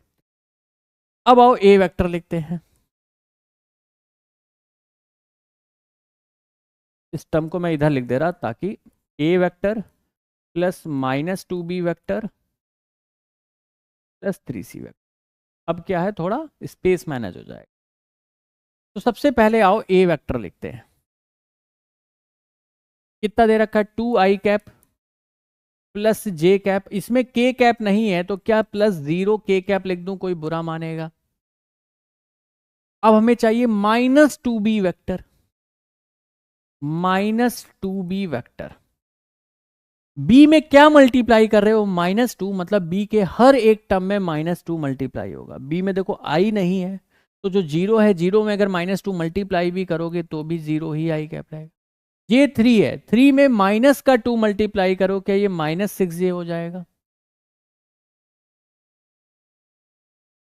माइनस के कैप है, माइनस के कैप मतलब यहां पे -1 था, इस -1 में -2 मल्टीप्लाई करोगे, क्या प्लस का 2 हो जाएगा? तो क्या +2 के कैप हो जाएगा दोस्त, हाँ या ना? अब आता है 3c वेक्टर। c में 3 मल्टीप्लाई करो, 6 के 18 आई कैप, 3 इंटू 0 0, -2 इंटू 3, क्या -6 हो जाएगा?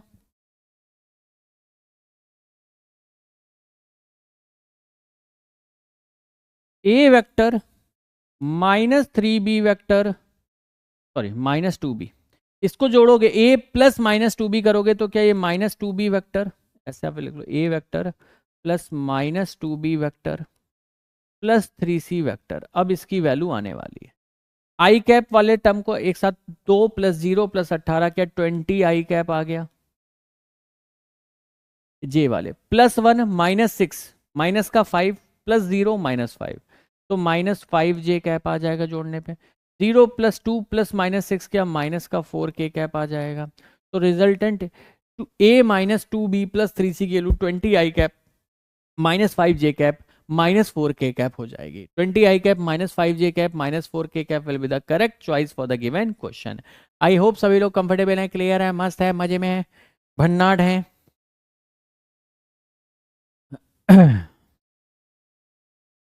चलो इस तरीके के सवाल करते हैं कि किस प्लेन में पार्टिकल फाइनली मूव कर रहा होगा। तो जो जो कंपोनेंट प्रेजेंट होंगे, मान लो आई कैप जे कैप प्रेजेंट हुआ सिर्फ, तो एक्स वाई प्लेन में होगा। जे कैप के कैप प्रेजेंट हुआ, आई कैप नहीं हुआ, तो जे कैप के कैप मतलब वाई जेड प्लेन में। अगर मान लो आई कैप और के कैप प्रेजेंट हुआ, जे वाला कंपोनेंट 0 हो गया, तो कह देंगे एक्स जेड प्लेन में। तीनों प्रेजेंट हुआ तो हम कह देंगे एक्स वाई जेड तीनों ही प्लेन में है। तो इसके लिए हमें पहले सम ऑफ ऑल द फोर्स निकालना। हमें ये पता है कि कोई भी पार्टिकल का रेस्ट पे था, उस पर खूब सारे फोर्सेस लग रहे हैं, तो वो फाइनली किसकी तरफ मूव करेगा, नेट फोर्स की डायरेक्शन में मूव कर। तो सबसे पहले F1 वेक्टर लिख लो दोस्त, -4 आई कैप -5 जे कैप +5 के कैप। हमेशा लिख लिया करो एक के नीचे एक, एक के नीचे, तो गलती होने के चांसेस अपने आप कम हो जाएंगे। बिना लिखे डायरेक्टली ऐड करोगे तो गलती हो सकती है, जिसे तुम सिली मिस्टेक करते कहते हो, बट वो सिली मिस्टेक नहीं होती है, वो फालतू का ज्ञान होता है कि हम बिना पेन उठाए ओरली कर देंगे। तो ओरल करते हैं, उनके नंबर भी ओरल आते हैं, लिख के नहीं आते हैं। मतलब तुम्हें लगेगा तुम्हारे नंबर आए हैं ओरली, लेकिन जो फाइनल रिजल्ट आता है उसमें लिखा हुआ रिटर्न नहीं आता, बिकॉज आपने पेपर लिख के नहीं सॉल्व किया, बोल के सॉल्व किया है। तो पेन तो चलाना पड़ेगा दोस्त, ठीक है? हमेशा लिखा करो डायरेक्टली, ऐसा नहीं है कि जोड़ दो। F3 वेक्टर की बात करें, -3 आई कैप +4 जे कैप -7 के कैप। तो नेट फोर्स जो होगा F1 vector plus F2 vector plus F3 vector, -4 + 5 -3, -4 + 5 करोगे तो कितना हो जाएगा 1 आई कैप, -4 + 5 कितना 1 बचा, 1 -3 माइनस का 2, तो -2 आई कैप, -5 + 8 + 4, 8 + 4 12, 12 में से 5 चला गया, तो 12 में से 5 चला गया कितना हो जाएगा 7, प्लस का 7 जे कैप, प्लस का 5 के कैप, प्लस का 6 के कैप, माइनस का 7 के कैप। कोई गलती तो नहीं कर रहा? एक मिनट रुक जाओ। अच्छा फोर्थ वेक्टर भी तो था, 4 वेक्टर अपन ने 3 ही लिए। F4 वेक्टर भी लिखो, ये 2 आई कैप -3 जे कैप -2 के कैप। अब इन सबका सम निकालो, एफ नेट क्या होता है, इन सभी का सम। तो नेट फोर्स जो होगा सबको जोड़ दो, -4 + 5 कितना बचा 1, 1 -3 कर दोगे कितना बचा -2, +2 कर दोगे 0, तो 0 आई कैप आ जाएगा। -5 + 8 प्लस का 3, 3 + 4 7, 7 -3 कर दोगे कितना आ जाएगा वापस से 4, प्लस का 4 जे कैप, 5 + 6 11, 11 में से 7 गया 4, 4 में से 2 गया 2। तो हमें समझ में आ गया जो नेट फोर्स आएगा इन सारे फोर्सेस का जो सम आ रहा है वो 0 आई कैप +4 जे कैप +2 के कैप आ रहा है। तो देखो x वाला तो 0 आ रहा है, लेकिन y और z में क्या नॉन जीरो वैल्यू मिल रही है, मतलब ये पार्टिकल के एक्स एक्सिस के अलोंग कोई फोर्स ही नहीं मूव लगा, तो क्या एक्स एक्सिस के अलोंग का कोई कंपोनेंट आएगा, नहीं आएगा। तो वो एक्स एक्सिस के अलोंग मूव भी नहीं करेगा, वो किधर मूव करेगा, थोड़ा वाई के अलोंग थोड़ा जेड के अलोंग, मतलब वाई जेड प्लेन, थोड़ा वाई थोड़ा जेड मतलब वाई जेड प्लेन में मूव कर रहा होगा। Option number 2 will be the correct choice for the given question. Comfortable है, क्लियर है, मस्त है, मजे में है। एक और सवाल, body is rest under the action of 3 forces F1 F2, third force is. तो आओ दोस्तों ये सवाल करते हैं। Body is rest under the action of 3 force. अगर कोई बॉडी रेस्ट पे है फोर्स लगने के बाद भी, अगर कोई बॉडी रेस्ट पे है फोर्सेस लगने के बाद भी, तो क्या तभी ये ऐसा पॉसिबल है जब उस पे नेट फोर्स 0 हो रहा हो? क्लियर है? अगर उस पे नेट फोर्स 0 हो रहा होगा तभी तो वो रेस्ट पे रह सकती है। अगर नेट फोर्स 0 नहीं होता तो जिस डायरेक्शन में फोर्स लगती बॉडी उस डायरेक्शन में मूव कर जाती। अब बोला है under the action of 3 forces, जिसमें से 2 तो दे रखे हैं, तीसरा नहीं दे रखा। क्लियर है? तो हमें ये पता है एफ नेट 0 होना चाहिए, मतलब F1 vector plus F2 vector plus F3 vector, ये मस्ट बी इक्वल टू 0 होना चाहिए। अब F3 की इंफॉर्मेशन तो नहीं है, लेकिन क्या यहां से मैं लिख सकता हूं, अगर मैं इन दोनों टर्म को इक्वालिटी के उस साइड भेज दूं तो minus times F1 vector plus F2 के F3 थर्ड फोर्स की value minus times F1 vector plus F2 vector हो जाएगा। तो हमें वही थर्ड फोर्स निकालना है, मतलब हमें minus of F1 plus F2 निकालना। तो चलो अगर मैं F1 वेक्टर की बात करूं तो 4 आई कैप प्लस 0 जे कैप है, और F2 वेक्टर की बात करूं वो सिर्फ 6j लिखा है, मतलब 0 आई कैप प्लस 6j कैप है। अगर मैं इन दोनों का सम कर दूं, F1 vector plus F2 vector निकालूं, तो 4 + 0 4 आई कैप, 0 + 6 प्लस का 6j कैप। सहमत हैं? क्लियर है? अब अगर F1 प्लस F2 की वैल्यू यहां पे मैं पुट कर दूं तो जो अपना F3 वेक्टर है वो minus times F1 plus F2 था। F1 प्लस F2 की वैल्यू 4 आई कैप प्लस 6j कैप आई थी। अगर मैं खोल दूं तो -4 आई कैप माइनस 6j कैप आएगा। तो अगर 3 फोर्सेस लगने के बाद भी नेट बॉडी रेस्ट पे ही रह रही, मतलब total net force sum of all the forces must be equal to 0। तीन फोर्सेस है, तीनों का सम 0 होना चाहिए। दो पता है F1 प्लस, तो थर्ड फोर्स F3 किया minus science F1 plus F2 हो जाएगा। F1 प्लस F2 की वैल्यू ये दे रखी है। आई होप सभी लोग सहमत होंगे। नेक्स्ट सवाल, दो वेक्टर दे रखे हैं 2i cap plus 3j cap minus k cap and this are anti parallel to each other, then the value. देखो बच्चा पार्टी, अगर दो वेक्टर पैरेलल होते,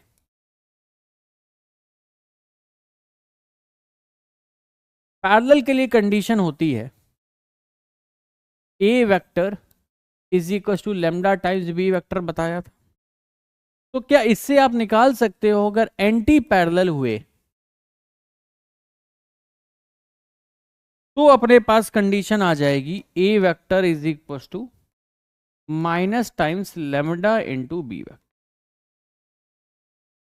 अगर बी के साथ कोई नेगेटिव नंबर मल्टीप्लाई हो रहा होगा तो वह एंटी पैरेलल होंगे, अगर पॉजिटिव नंबर मल्टीप्लाई हो रहा होगा तो वो पैरेलल हो। तो चलो, ये अपने पास ए वेक्टर है 2i cap plus 3j cap और माइनस का k कैप। और वहीं अगर मैं बी वेक्टर की बात करूं, -4i कैप, इधर लिखता हूं जगह कम उधर, B vector is equal to -4i cap -6j cap minus lambda k cap है। ध्यान से देखो, यहां पे 2 है, यहां -4 है, यहां 3 है, यहां -6। तो बेसिकली तुम्हें समझ में आ रहा है कि इसमें अगर मैं -2 मल्टीप्लाई कर दूं ए में, तो -2 इंटू 2 -4, -2 इंटू 3 -6, या -2 मल्टीप्लाई हो रहा है टेक्निकली। तो टेक्निकली तुम समझो इस बात को, अगर ये एंटी पैरेलल हैं तो इसी बी वेक्टर में से अगर मैं माइनस का 2 कॉमन निकाल लूं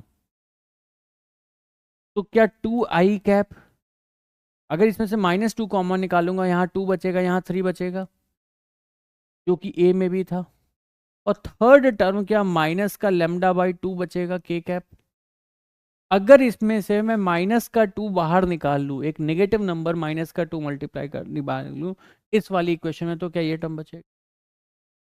अब अगर ये एंटी पैरेलल हैं तो ऐसी सिचुएशन आ चाहिए एच, यहां पे ए वेक्टर लेमडा की वैल्यू माइनस टाइम्स लेमडा की वैल्यू 2 आ चुकी, -2 टाइम्स बी वेक्टर सेटिस्फाई हो रहा है अपने केस में। जब भी वी वेक्टर में कोई या A vector is equal to lambda times B लिख दो, या B vector is equal to lambda times A लिख दो, दोनों एक ही बात है। मैं A is equal to minus का लेमडा टाइम्स बी लिखूं, या B vector is equal to minus का lambda times A vector, because lambda एक कांस्टेंट है, मतलब कोई भी एक वेक्टर दूसरे के मल्टीपल के टर्म में डिफाइन कर सके। तो बी वेक्टर क्या बच्चा पार्टी, माइनस टाइम्स -2 इंटू ए वेक्टर होना चाहिए। अब देखो, ये तो इसके साथ मैच हो गया, ये तो इसके साथ मैच हो गया। अब अगर मेरे को इस टर्म को, केप कैप वाले टर्म को इसके साथ मैच कराना है, ये तभी पॉसिबल होगा जब लेमडा बाय 2 माइनस का लेमडा बाय 2, भाई देखो के कैप का कोफिशिएंट यहाँ क्या है माइनस का लेमडा बाय 2, और यहाँ क्या है -1, -1 के बराबर हो, मतलब लेमडा क्या हो 2। अगर ये दो वेक्टर पैरेलल हैं तो लेमडा की वैल्यू, एक मिनट कुछ तो पंगा है, प्लस का 2 आ रही है, let me check again, if the two vectors 2i cap plus 3j cap minus, ठीक है, अच्छा ये माइनस लोगे तो यहाँ प्लस आ जाएगा ना, प्लस का लेमडा बाय, बिल्कुल ठीक है। लेमडा की वैल्यू माइनस का 2 होनी चाहिए, प्लस का lambda by 2 must be equal to -1, तो यहां से लेमडा इज इक्वल टू -2।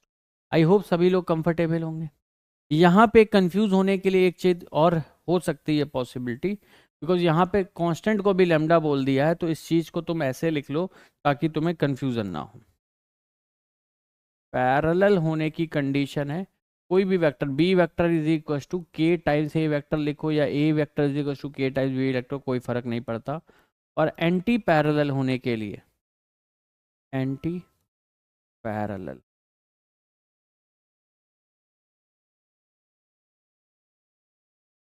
क्योंकि यहाँ पे भी लैम्डा था, यहाँ पे भी लैम्डा था, तो तुम कंफ्यूज हो जाते। मतलब कोई निगेटिव कांस्टेंट मल्टीप्लाई हो रहा होगा तो दोनों vector anti parallel opposite direction में, पॉजिटिव कांस्टेंट मल्टीप्लाई होगा तो सेम डायरेक्शन। ठीक है भाई, कांस्टेंट से मल्टीप्लिकेशन पे क्या होता है, मैग्नीट्यूड तो सेम रहता है, कांस्टेंट से मल्टीप्लिकेशन पे क्या डायरेक्शन सेम रहती है, बस मैग्नीट्यूड चेंज हो जाता है। तो अगर कोई पॉजिटिव कांस्टेंट मल्टीप्लाई किया मतलब सेम डायरेक्शन में मैग्नीट्यूड तुमने बढ़ा दिया। कोई निगेटिव निगेटिव नंबर अगर तुमने मल्टीप्लाई किया है तो तुमने अपोजिट डायरेक्शन ली है और मैग्नीट्यूड बढ़ा दिया है। तो अगर ए वेक्टर और बी वेक्टर पैरेलल, तो मैंने बी वेक्टर को थोड़ा देखा कि यार इसमें अगर मैं ए में -2 मल्टीप्लाई कर रहा हूँ तो बी वेक्टर बन जा रहा है, तो -2 मल्टीप्लाई करने पे बन रहा है। तो हमने देख लिया, तो हमने क्या किया, यहाँ से माइनस का 2 जब से कॉमन लेंगे तो हमने देखा 2i कैप, यहाँ पे भी 2i कैप था, प्लस 3j कैप बना, यहाँ पे भी 3j कैप। मतलब ये टर्म भी एग्जैक्टली इसके बराबर होना चाहिए, मतलब λ/2 -1 होना चाहिए। इक्वेट किया, लैम्डा की वैल्यू -2, कंफर्टेबल है। तो पैरेलल एंटी पैरेलल पे भी कुछ सवाल गणित में आते हैं, फिजिक्स में ये सब नहीं आता पैरेलल एंटी पैरेलल निकाल। ये ए है और बी है, एंगल बिटवीन, याद आया मैंने कुछ बताया था, जब भी किसी क्वेश्चन में एंगल बिटवीन वेक्टर्स पूछा हो डायरेक्टली डॉट प्रोडक्ट के बारे में सोचना है, क्योंकि एंगल निकालने के लिए हमें पता है A dot B magnitude of A into magnitude of B into cos of theta होता है। अगर हम ए डॉट बी निकाल लें, मैग्नीट्यूड ऑफ ए निकाल लें, मैग्नीट्यूड ऑफ बी निकाल दे, तो इस फॉर्मूले से कॉस थीटा आ जाएगा। तो इसी का प्रयोग करने के लिए सबसे पहले हम ए डॉट बी निकालते हैं। ये ए वेक्टर है, पहले ए वेक्टर इसके जस्ट ऊपर लिख लो, 3i कैप था तो 3i कैप लिख दिया, प्लस 4j कैप लिख दिया, प्लस 5k कैप लिख दिया। अब अगर डॉट प्रोडक्ट निकालोगे, 3 और 3 4 + 4 16, 5 इंटू -5 कितना हो जाएगा, -25। तो डॉट प्रोडक्ट क्या आ गया, 0। अच्छा मुझे लग रहा है ये सवाल कल कर लिया था अपन ने। डॉट प्रोडक्ट क्या आ गया, 0। अगर डॉट प्रोडक्ट 0 आ रहा है तो एंगल थीटा दोनों के बीच में क्या होगा, π/2 आएगा, 90 डिग्री आएगा। That is option number 1। कल शायद मैंने लिखा तो सही था, मार्क करते वक्त शायद 0 मार्क कर दिया। तो एंगल क्या होगा, π/2। तो option 1 will be the correct choice. Comfortable है। एक और सवाल है, इसके बाद शुरू करते हैं unit and measurements. If a vector 2i cap plus 3j cap plus 8k cap is perpendicular, अगर ये दो वेक्टर परपेंडिकुलर है, मान लो मैंने इसे ए वेक्टर बोल दिया और इसे बी वेक्टर बोल दिया, तो फाइंड द वैल्यू। जब भी दो वेक्टर परपेंडिकुलर होंगे क्या उनका डॉट प्रोडक्ट 0 होगा, बिल्कुल 0 होगा। तो चलो डॉट प्रोडक्ट निकालना है। डॉट प्रोडक्ट के लिए इसके ऊपर ये लिख दो,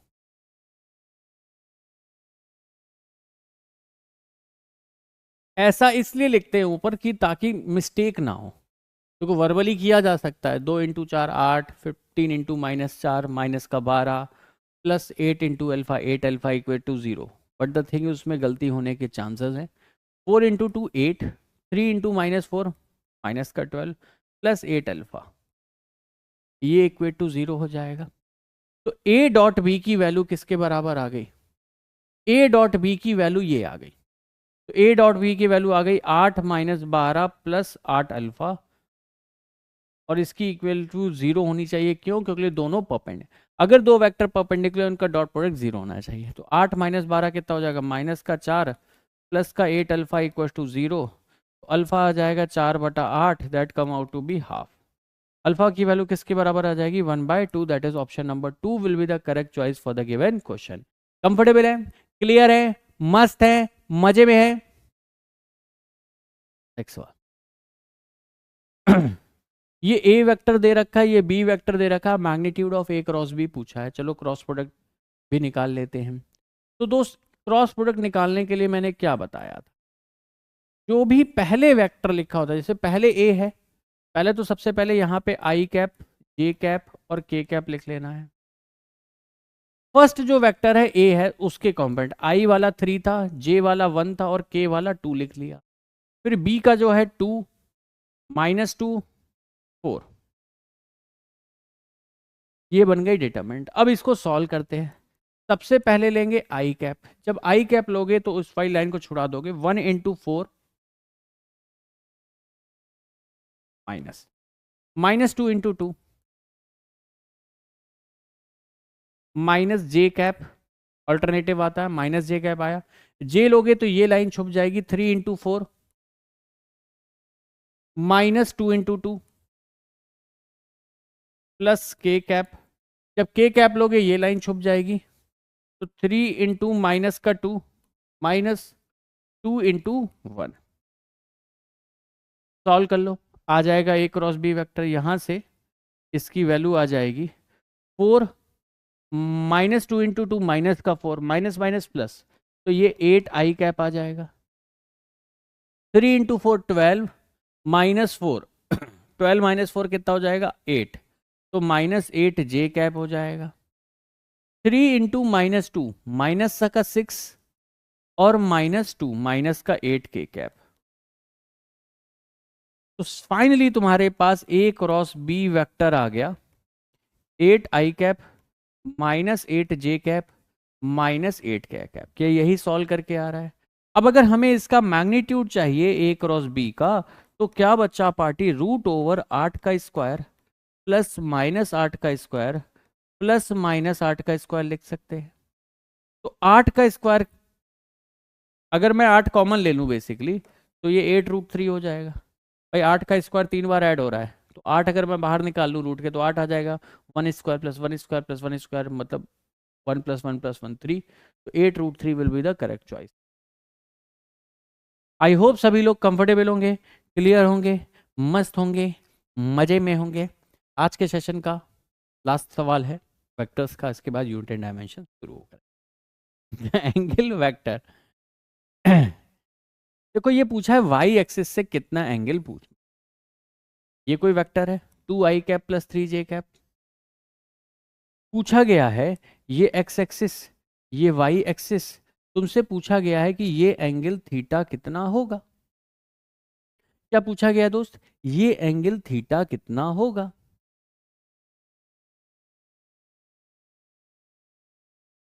जब भी अगर एंगल वाई एक्सिस से पूछा गया है, तो क्या theta = tan inverse.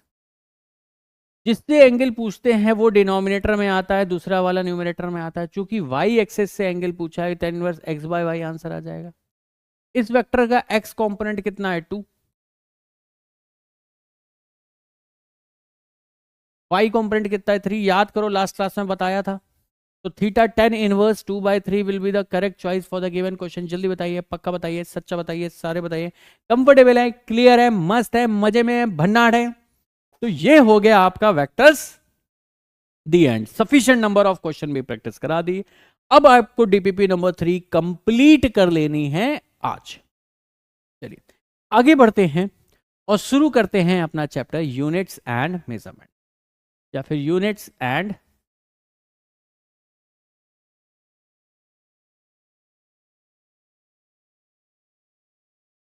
Dimension. Units and dimensions की बात करते हैं, ठीक है। तो समझना बच्चा पार्टी, पहले समझेंगे इस चैप्टर का यूज क्या पड़ा, फिर इसके बारे में पढ़ेंगे। तो समझो बच्चा पार्टी, अगर मैं फिजिक्स की बात कर रहा हूं, फिजिक्स की अपन स्टडी कर रहे हैं, ठीक है। तो फिजिक्स की स्टडी में जब भी हम फिजिक्स की स्टडी करते हैं, तो हम किसकी स्टडी करते हैं? फिजिकल क्वांटिटीज की स्टडी करते हैं। किसकी करते हैं? Physical quantity. अब सर ये फिजिकल क्वांटिटी क्या होता है? तो फिजिकल क्वांटिटीज क्या होती है? Quantities that can be measured. Simple सी definition, that can be measured. जिन क्वांटिटी को अपन नाप सकते हैं उन्हें फिजिकल क्वांटिटी कहा जाता है। और फिजिक्स में उन सारी चीजों की स्टडी होती है। Speed, kinetic energy, distance, metre, velocity, acceleration, momentum, torque, work, pressure, ठीक है। मतलब जो तुमने नाम सुने हैं सारी फिजिकल क्वांटिटी है, बिकॉज उन्हें आप नाप पा रहे हो, मेजर कर पा रहे हो। और जिनको अपन मेजर नहीं कर सकते वो होती है नॉन फिजिकल क्वांटिटी, वो फिजिक्स के स्कोप के बाहर है। एग्जाम्पल हमारे human emotions, love, hate, anger, गुस्सा आ रहा है मुझे, ठीक है। अब मैंने बोल दिया गुस्सा आ रहा है, लेकिन तुम्हें थोड़ा नहीं पता सच में कितना गुस्सा आ रहा है। मैं एक्टिंग बहुत कर लूँ, बिल्कुल मैं एक्टिंग ज्यादा कर रहा हूं, मैं एग्रेशन ज्यादा दिखा रहा हूं, इसका मतलब ये थोड़ी ना है कि मुझे गुस्सा ज्यादा है। मेरी बात आ रही है समझ में? तो इस चीज का मेजरमेंट नहीं कर सकते, या अभी तक जो अपन ने साइंस पढ़ी है, फिजिक्स पढ़ी है, अभी तक की नॉलेज के बेसिस पे हम इन चीजों को नहीं नाप पाते। मैं तुमसे बहुत प्यार करता हूँ, मैं तुमसे बहुत प्यार करती हूँ, ऐसा अक्सर लोगों ने बोलते हैं एक दूसरे से, फिर बाद में काट देते हैं। क्यों काट पाते हैं? बिकॉज भाई एक झूठ बोल रहा है और एक सच समझ ले रहा है। अगर फिजिक्स में ऐसा कोई फॉर्मूला होता या कोई ऐसी डिवाइस होती जिससे हम ह्यूमन इमोशंस को, लव को, हेट को मेजर कर पाते, तो किसी बंदे का नहीं कटता। सबसे इंपॉर्टेंट चीज कर मेजर करना भूल गए, पता नहीं डिस्टेंस और वेलोसिटी नाप के पता नहीं क्या ही कर लोगे। तुम समझो ना, अगर मान लो हमें डिस्टेंस नापना नहीं आता, वेलोसिटी नापना नहीं आता, क्या ही दिक्कत होती। अगर ये प्यार मोहब्बत इश्क धोखा ये सब मापना आता, कितना सॉर्टेड होती ना लाइफ। ठीक है, तो वही बात है, ह्यूमन इमोशंस को अपन फिजिक्स के हिसाब से नहीं नाप सकते, अभी तक नहीं नाप पाए।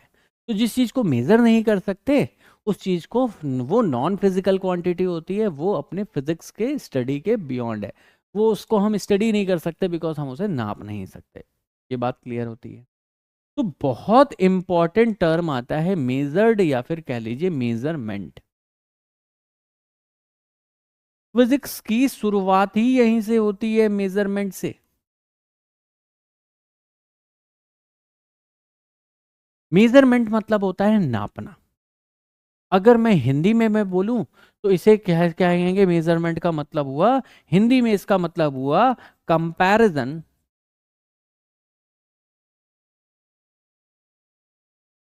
With standards.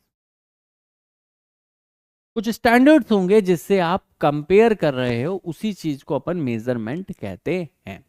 ये बात क्लियर हुई? अब समझो, ये जो स्टैंडर्ड्स थे ना, इन पे बहुत बवाल हुआ। मेजरमेंट कोई नई चीज नहीं है कि हम अभी अभी जुमा जुमा नए 200-400 साल हुए हैं हमें करते हुए। हम बहुत सालों से, सदियों से हम क्या कहते हैं, मेजरमेंट करते हुए आ रहे हैं। बट पहले जो मेजरमेंट के तरीके थे, या मेजरमेंट के जो स्टैंडर्ड्स थे, वो बहुत अलग अलग हुआ करते थे। इसी लॉजिक से क्या होता है भाई, आप जो बच्चे हो थोड़े अवेयर होंगे, उन्हें मालूम होगा कि जैसे जो जमीन होती है, लैंड, उसको अधिकतर बोलते हैं लोग बीघा में नापते हैं, कि भाई हमारे इतने बीघा खेत है। अब बीघा जो है बड़ा रीजनल टर्म है, मतलब लखनऊ में बीघा अलग है, दिल्ली चले जाओगे एक बीघा में अलग अमाउंट ऑफ लैंड आएगा, उधर राजस्थान का बीघा अलग है, गुजरात का बीघा अलग है, महाराष्ट्र का बीघा अलग है। इनफैक्ट यूपी यूपी में ही अगर तुम क्या कहते हैं 2-4 डिस्ट्रिक्ट इधर उधर हो जाओगे ना, तो तुम देखोगे कि बीघे का मेजरमेंट बदल जाएगा। कहीं बीघा 10,000 स्क्वायर फीट को ही बोल देते हैं, कहीं 27,000 स्क्वायर फीट होता है, कहीं 20,000 स्क्वायर फीट होता है, कहीं 18,000 स्क्वायर फीट होता है। तो वो अपने टर्म अलग अलग बन रहे हैं। मतलब वो एक स्टैंडर्ड तो है बहुत, लेकिन लोकल लेवल पे है। लेकिन वहीं अगर मैं बोल दूं जमीन की, लैंड के अगर मैं साइज बोल दूं इन स्क्वायर फीट्स, कि भाई ये 3,000 स्क्वायर फीट का प्लॉट है, वो 3,000 पूरी दुनिया में, लंदन में भी चले जाओगे तो वो 3,000 स्क्वायर फीट 3,000 स्क्वायर फीट ही है। क्यों? क्योंकि स्क्वायर फीट एक ऐसा स्टैंडर्ड लॉन्च किया गया मार्केट में, जिससे पूरी दुनिया में फैला दिया गया भाई स्क्वायर फीट इतना होता है, स्क्वायर फीट इतना होता है, तो यूनिवर्सली वो एक्सेप्टेड रहा। ये बात समझ में आई? तो इस पे बहुत बड़ा कलेश चला। ऐसा नहीं कि बहुत सिंपल सी बात है कि इतनी छोटी सी। पहले क्या था भाई, राजा महाराजा होते थे, और वो जब राजा महाराजा महाराजा होते थे, उनके अपने शासन चलते थे, उतना ग्लोबलाइजेशन था नहीं। ठीक है, ग्लोबलाइजेशन मतलब अवोकाडो खाने हैं तो यूरोप से अवोकाडो आ जा रहे हैं।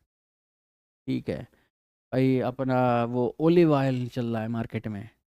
ठीक है, तो भाई उधर से यूरोपियन कंट्री से ओलिव ऑयल आ जा रहा है, महंगा है। अपना सरसों तेल बढ़िया है, लेकिन भाई देसी है, घर का है, तो कौन ही सरसों मतलब।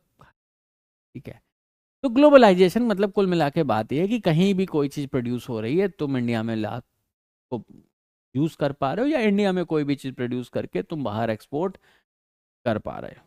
ठीक है, तो ग्लोबलाइजेशन मतलब अब ट्रेड होने लगे हैं इंटरनेशनल। पूरे दुनिया में तुम किसी भी देश में, किसी भी देश का तुम प्रोडक्ट यूज़ कर पा रहे हो, या भेज पा रहे हो, यूज़ कर पा रहे हो। ठीक है। पहला ऐसा नहीं था, बड़ा एक राजा का साम्राज्य था, वहाँ पे इंटरनली उनके राजा के खुद के अपने एक सिक्के चलते थे, उनके खुद के मेजरमेंट के तरीके थे। तो जैसे मान लो कोई एक जगह है, वहाँ पे लेंथ ऑफ यूनिट, मान लो राजा ने कहा कि मेरे पैर जो है उसकी जो क्या कहते हैं लेंथ है, वही लेंथ का मेजर यूनिट है। तो अब राजा के लेंथ, पैर की लेंथ को लेट से फुट बोल दी। तो अब कहीं कोई नापना है तो ऐसा तो नहीं राजा को उठा के ले गए, टांग के ले गए, राजा को रखा, राजा की टांग लगा लगा के देखी कितने मीटर की जमीन है ये। ठीक है। तो वो प्रैक्टिकल बात नहीं थी, लेकिन क्या था कि जितने भी राजा छोटे छोटे साम्राज्य थे उनके अपने सिस्टम चलते थे। ठीक है। उनका वजन को नापने का तरीका अलग था। ठीक है। उनको डिस्टेंस को नापने का तरीका अलग था, टाइम को नापने का अलग तरीके थे। सो सबके तरीके अलग थे। ठीक है। एग्जाम्पल के तौर पे समझो कि तुम आज से 200 400 500 साल पहले पैदा हुए, तब ये इंटरनेशनल सिस्टम्स नहीं चलते थे। तो मान लो जिस गांव में हो तुम, उस गांव में 1 किलो का मतलब होता है, अभी के हिसाब से अगर मैं बताऊं, 1 किलो मतलब 100 ग्राम या 200 ग्राम, मान लो 100 ग्राम मान लो। तो तुम हो, तुम्हारे पिताजी के कुछ दोस्त लोग घर आ गए और ने बोला, पापा ने मम्मी से कि प्लीज़ ज़रा गाजर का हलवा बना दो, मेरे दोस्त आए गाजर का हलवा खाने। तो मम्मी ने कहा देखा है 4-5 लोग हैं, 2 किलो गाजर में, अभी के हिसाब से जो अभी जो 2 किलो गाजर होती है उतनी गाजर में हलवा बन जाएगा इन लोगों का के लिए। तो आप गए दौड़ के और सब्जी वाली दुकान पे। तो क्या हुआ कि आपने कहा भाई 2 किलो गाजर दे दो। उसने कहा भाई गाजर तो है ही नहीं। मैंने कहा कहाँ मिलेगी? बोले इस गांव में तो नहीं मिलेगी, नदी के पार दूसरा गांव है वहाँ मिल जाएगी। अब वो दूसरा गांव किसी और राजा के क्षेत्र में आता था। उस क्षेत्र में तुम गए, तुमने कहा 2 किलो गाजर दे दो, लेकिन वो राजा अपना अलग सिस्टम चला रहा था। उस राजा के यहाँ 2 किलो, 1 किलो का मतलब 100 ग्राम था। तुम्हारे यहाँ, तुम जिस गांव में थे वहां सब ठीक था। जो आज का 2 किलो है, तब वहां पे भी 2 किलो का मतलब तुम्हारे गांव में भी उतना ही था। लेकिन पड़ोसी दे क्या कहते हैं गांव में कोई और राजा का राज्य था। उस गांव के राजा ने कह रखा था, या उस राज्य में जो चल रहा था, 2 किलो मतलब 200 ग्राम होता था। तुमने कहा भाई 200 किलो, 2 किलो गाजर दे दो। उसने तुम्हारी शक्ल देखी, 2 किलो गाजर का क्या करेगा? मैंने कहा हमें क्या करना, जो करना है करे। उसने 200 ग्राम, अपने हिसाब से तो 2 किलो नापी, लेकिन तुम्हारे स्टैंडर्ड, तुम्हारे गांव के हिसाब से तो वो 200 ग्राम हुई, मुश्किल से 2 गाजर भी नहीं चढ़ी। तुम 2 गाजर लेके घर आ गए। एक तो दूसरे गांव गए थे, नदी नदी क्रॉस करके, तुमने सोचा आज शाबाशी मिलेगी, मम्मी बोलेंगी वाह बेटा तूने इज्जत बचा ली, और गाँव नदी नदी तैर के गया, बिल्कुल मगरमच्छ से लड़के तू वहाँ गया फिर आया। लेकिन तो उसमें टाइम भी लग गया। एक तो आए तुम 1 घंटे बाद, फिर मम्मी ने देखा तुम्हारे यहाँ पास हैं 2 गाजरें ये तुम्हारी पॉलीथिन में। मम्मी ने 2 चांटे और लगाए कि ये क्या टाइम पास करके आए हो। तो इसमें बताओ किसकी गलती? तुम्हारी मम्मी की गलती, तुम्हारे घर थप्पड़ मार दिया, या तुम्हारी गलती कि तुम 2 ही गाजर ले गए? देखो बच्चा पार्टी, गलती ना तुम्हारी माताजी की ना तुम्हारी। क्यों? क्योंकि माताजी ने अपने हिसाब से 2 किलो सही बोला था अपने अंदाजे में, तुमने भी काम सही किया। लेकिन तुम दूसरे गांव में चले गए जहां पे जो स्टैंडर्ड फॉलो हो रहा है वो कोई और है। तो वो स्टैंडर्ड्स मैच नहीं हुए। उस क्या कहते हैं, जिस दुकानदार ने तौला था उसने भी अपने हिसाब से सही काम किया, लेकिन तुम्हारे गांव के स्टैंडर्ड और उस गांव के स्टैंडर्ड अलग थे। कंपैरिजन, नापने का तरीका अलग था, मेजरमेंट करने का तरीका अलग था। इस वजह से ये कलेश कट गया। तो मैं थप्पड़ पड़ गया। थप्पड़ पड़ गया तो कोई बड़ी बात नहीं, माता जी ने ही तो मारा है, घर वालों से तो मार खाते रहना चाहिए, सेहत के लिए और अच्छे भविष्य के लिए आवश्यक है। अगर आपके माँ बाप आपकी कुटाई नहीं कर रहे तो आपका भविष्य अंधकार में है। तुरंत जागरूक होएं, घर वालों के पास जाएं और पिताजी से 2 थप्पड़ और माताजी से 2 थप्पड़ बिना बात के आज खाएं, क्योंकि अगर बहुत दिनों से, मान लो साल 2 साल हो गए पिटे हुए, तो आज ही खा लें। उज्जवल भविष्य के लिए बहुत ज़रूरी है।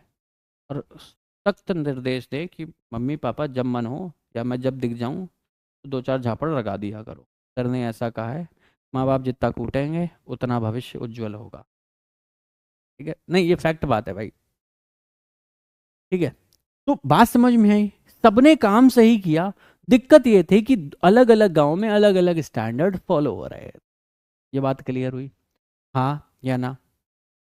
तो अलग अलग स्टैंडर्ड जब फॉलो हो रहे थे तो दिक्कत आनी थी। तो जब छोटे छोटे गाँव में छोटा छोटा ट्रेड हो रहा था तब तक तो कोई दिक्कत नहीं थी, जब गाँव अपने में सेल्फ सेंटर्ड थे, दूसरे लोगों से मतलब।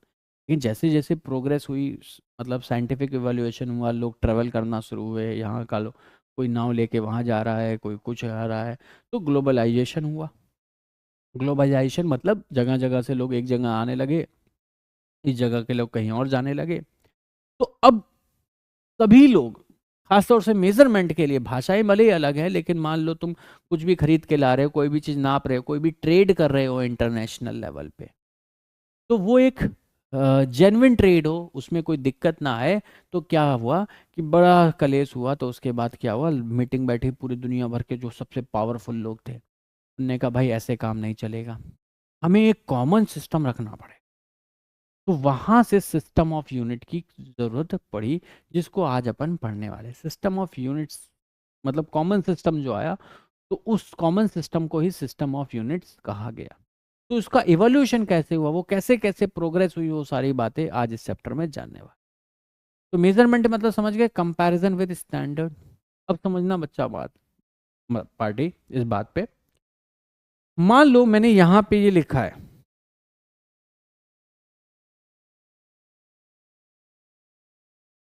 व्हाट इज दिस, ये क्या है? मैंने किस चीज का मेजरमेंट लिखा है 500? कोई बताएगा? नहीं बता पा रहे ना। लेकिन अगर मैं इसी को, मैंने कुछ नहीं बोला, मैं बोलूंगा अब क्या लिखा है, क्या सभी के दिमाग में एक घंटी बजी कि भाई ये तो डिस्टेंस लिखी है 500 किलोमीटर, ये तो किसी की डिस्टेंस है कहीं से कहीं की, 500 kilometre is a distance, length या डिस्टेंस। तो बिना मेरे नाम लिए कि मैं क्या नाप रहा हूं, यूनिट लिखते ही तुम समझ गए कि भाई क्या नापा होगा, डिस्टेंस या लेंथ वेंथ नापी होगी, हाँ या ना। तो अगर कोई सिर्फ और सिर्फ कहीं नंबर लिखा है तो वो क्या है, अगर आगे कुछ भी मेंशन नहीं है तो it is a number, it is just a number, not a measurement. ये किसी भी चीज का मेजरमेंट नहीं है। यहां हमने कुछ भी नहीं नापा, यहां हमने बस एक नंबर लिख दिया है। लेकिन उसी नंबर के साथ अगर एक यूनिट भी मल्टीप्लाइड है, इस टर्म को कहते हैं न्यूमेरिकल वैल्यू,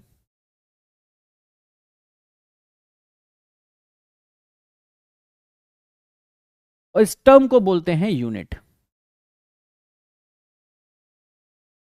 जब किसी न्यूमेरिकल वैल्यू के आगे एक यूनिट लग जाए तो वो हो जाता है मेजरमेंट, तो हो जाता है वो मेजरमेंट।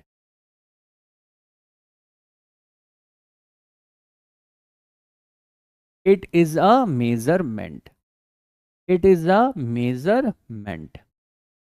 ये एक मेजरमेंट है जिसमें ये किलोमीटर इज अ स्टैंडर्ड, जिससे कंपेयर कर रहे हो, वो किससे कर रहे हो, 1 किलोमीटर।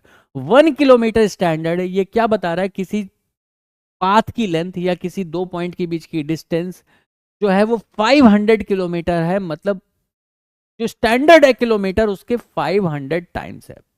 कंपैरिजन विद स्टैंडर्ड, तो स्टैंडर्ड बेसिकली क्या होती हैं, वो यूनिट्स होती हैं जिनसे अपन कंपेयर कर रहे हैं। तो ये जो मेजरमेंट लिखा है 500 किलोमीटर, मतलब जो एक स्टैंडर्ड कहीं दुनिया में किसी ने डिफाइन किया होगा कि भाई इसे आज से 1 किलोमीटर कहेंगे, तो उन दो पॉइंट की डिस्टेंस उस स्टैंडर्ड के 500 टाइम्स है। तो 500 टाइम्स जो न्यूमेरिकल वैल्यू आई, ये तो किया कंपैरिजन, जिससे किया यूनिट, वो जो यूनिट होती है उसे स्टैंडर्ड कहते हैं। तो जिस कंपैरिजन विद स्टैंडर्ड मतलब कंपैरिजन विद यूनिट।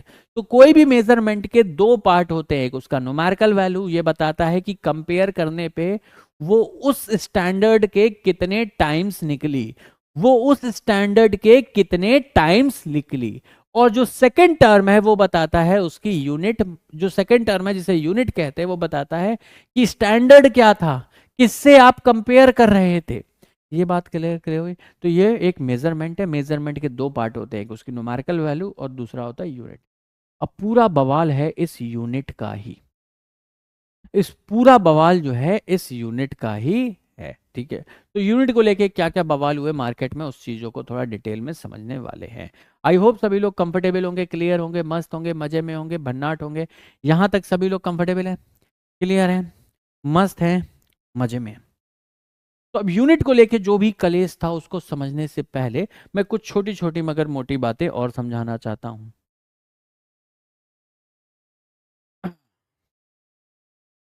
यूनिट के लेकर जो कलेश है उसको समझने से पहले अपन समझ लेते हैं दो टर्म। सबसे पहले समझते हैं टाइप्स ऑफ फिजिकल क्वांटिटी। देखो फिजिकल क्वांटिटी का differentiation on the basis of direction समझ चुके हैं कि अगर किसी फिजिकल क्वांटिटी के पास डायरेक्शन भी है तो वो वेक्टर क्वांटिटी कहते हैं, और अगर उसके पास सिर्फ मैग्नीट्यूड है तो वो स्केलर क्वांटिटी हो जाती है, ठीक है। अब यहाँ पे on the basis of direction बात नहीं कर रहे, ठीक है। हम दूसरे अगर टाइप पे बात करें तो दो तरीके से फिजिकल क्वांटिटी को और डिफ्रेंशिएट किया जा सकता है। वो दो टाइप क्या क्या हैं, वो दो टाइप क्या क्या हैं बच्चा पार्टी फिजिकल क्वांटिटी के, तो वो है डिराइव्ड क्वांटिटी या सेकेंडरी क्वांटिटी और फंडामेंटल फिजिकल क्वांटिटी। तो पहला आता है type fundamental physical quantity.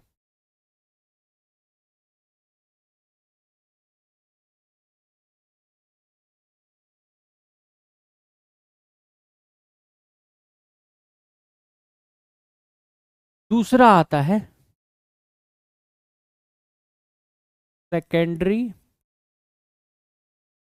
Physical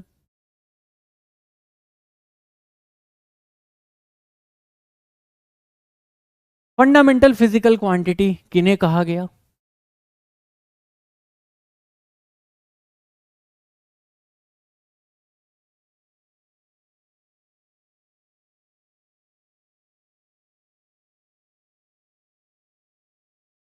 those physical quantity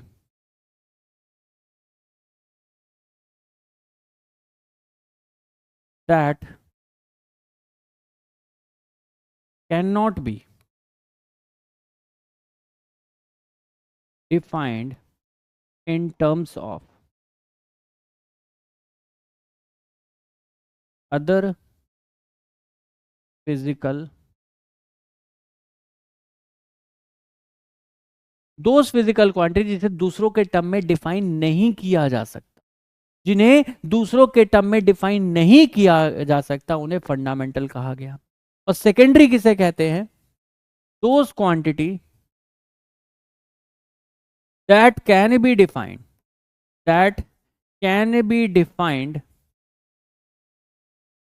in terms of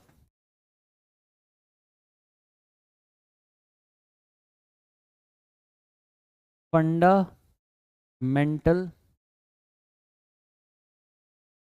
physical, वो फिजिकल क्वांटिटीज जिन्हें हम फंडामेंटल के टर्म से डिफाइन कर सकते हैं वो सेकेंडरी हुई। और जिन्हें फंडामेंटल किसे कहा गया? जो किसी और के टर्म में, जो अपने में एक यूनिक है, जिसे किसी दूसरे के टर्म में डिफाइन नहीं किया जा सकता, उन्हें फंडामेंटल कहा। सर क्यों फंडामेंटल कह रहे हैं, क्यों सेकेंडरी, इसकी क्या जरूरत पड़ी गई होगी, तो समझो। जब उन्होंने, लोगों ने सोचा कि भाई हमें इंटरनेशनल ट्रेड करना है, लोगों, बड़े लोगों की, पावरफुल लोगों की मीटिंग बैठी, और पावरफुल लोगों की जब मीटिंग बैठी तो लोगों कि भाई सिस्टम तो कॉमन, नापने का तरीका कॉमन रखना पड़ेगा वरना बेईमानी हो जाएगी, फिर लड़ाई होगी, बिना मतलब के मारकाट बचेगी। तो ऐसा ना हो, इसलिए क्या हुआ, लोगों ने सोचा कि भाई अब हम क्या करते, कुछ स्टैंडर्ड सेट कर लेते। अब जब स्टैंडर्ड सेट करने गए बैठे तो समझे कि भाई हर चीज़ को नापने का एक फिक्स तरीका निकाल लेते हैं, एक फिक्स स्टैंडर्ड होगा, हर कोई आज से उसी से कंपेयर करेगा।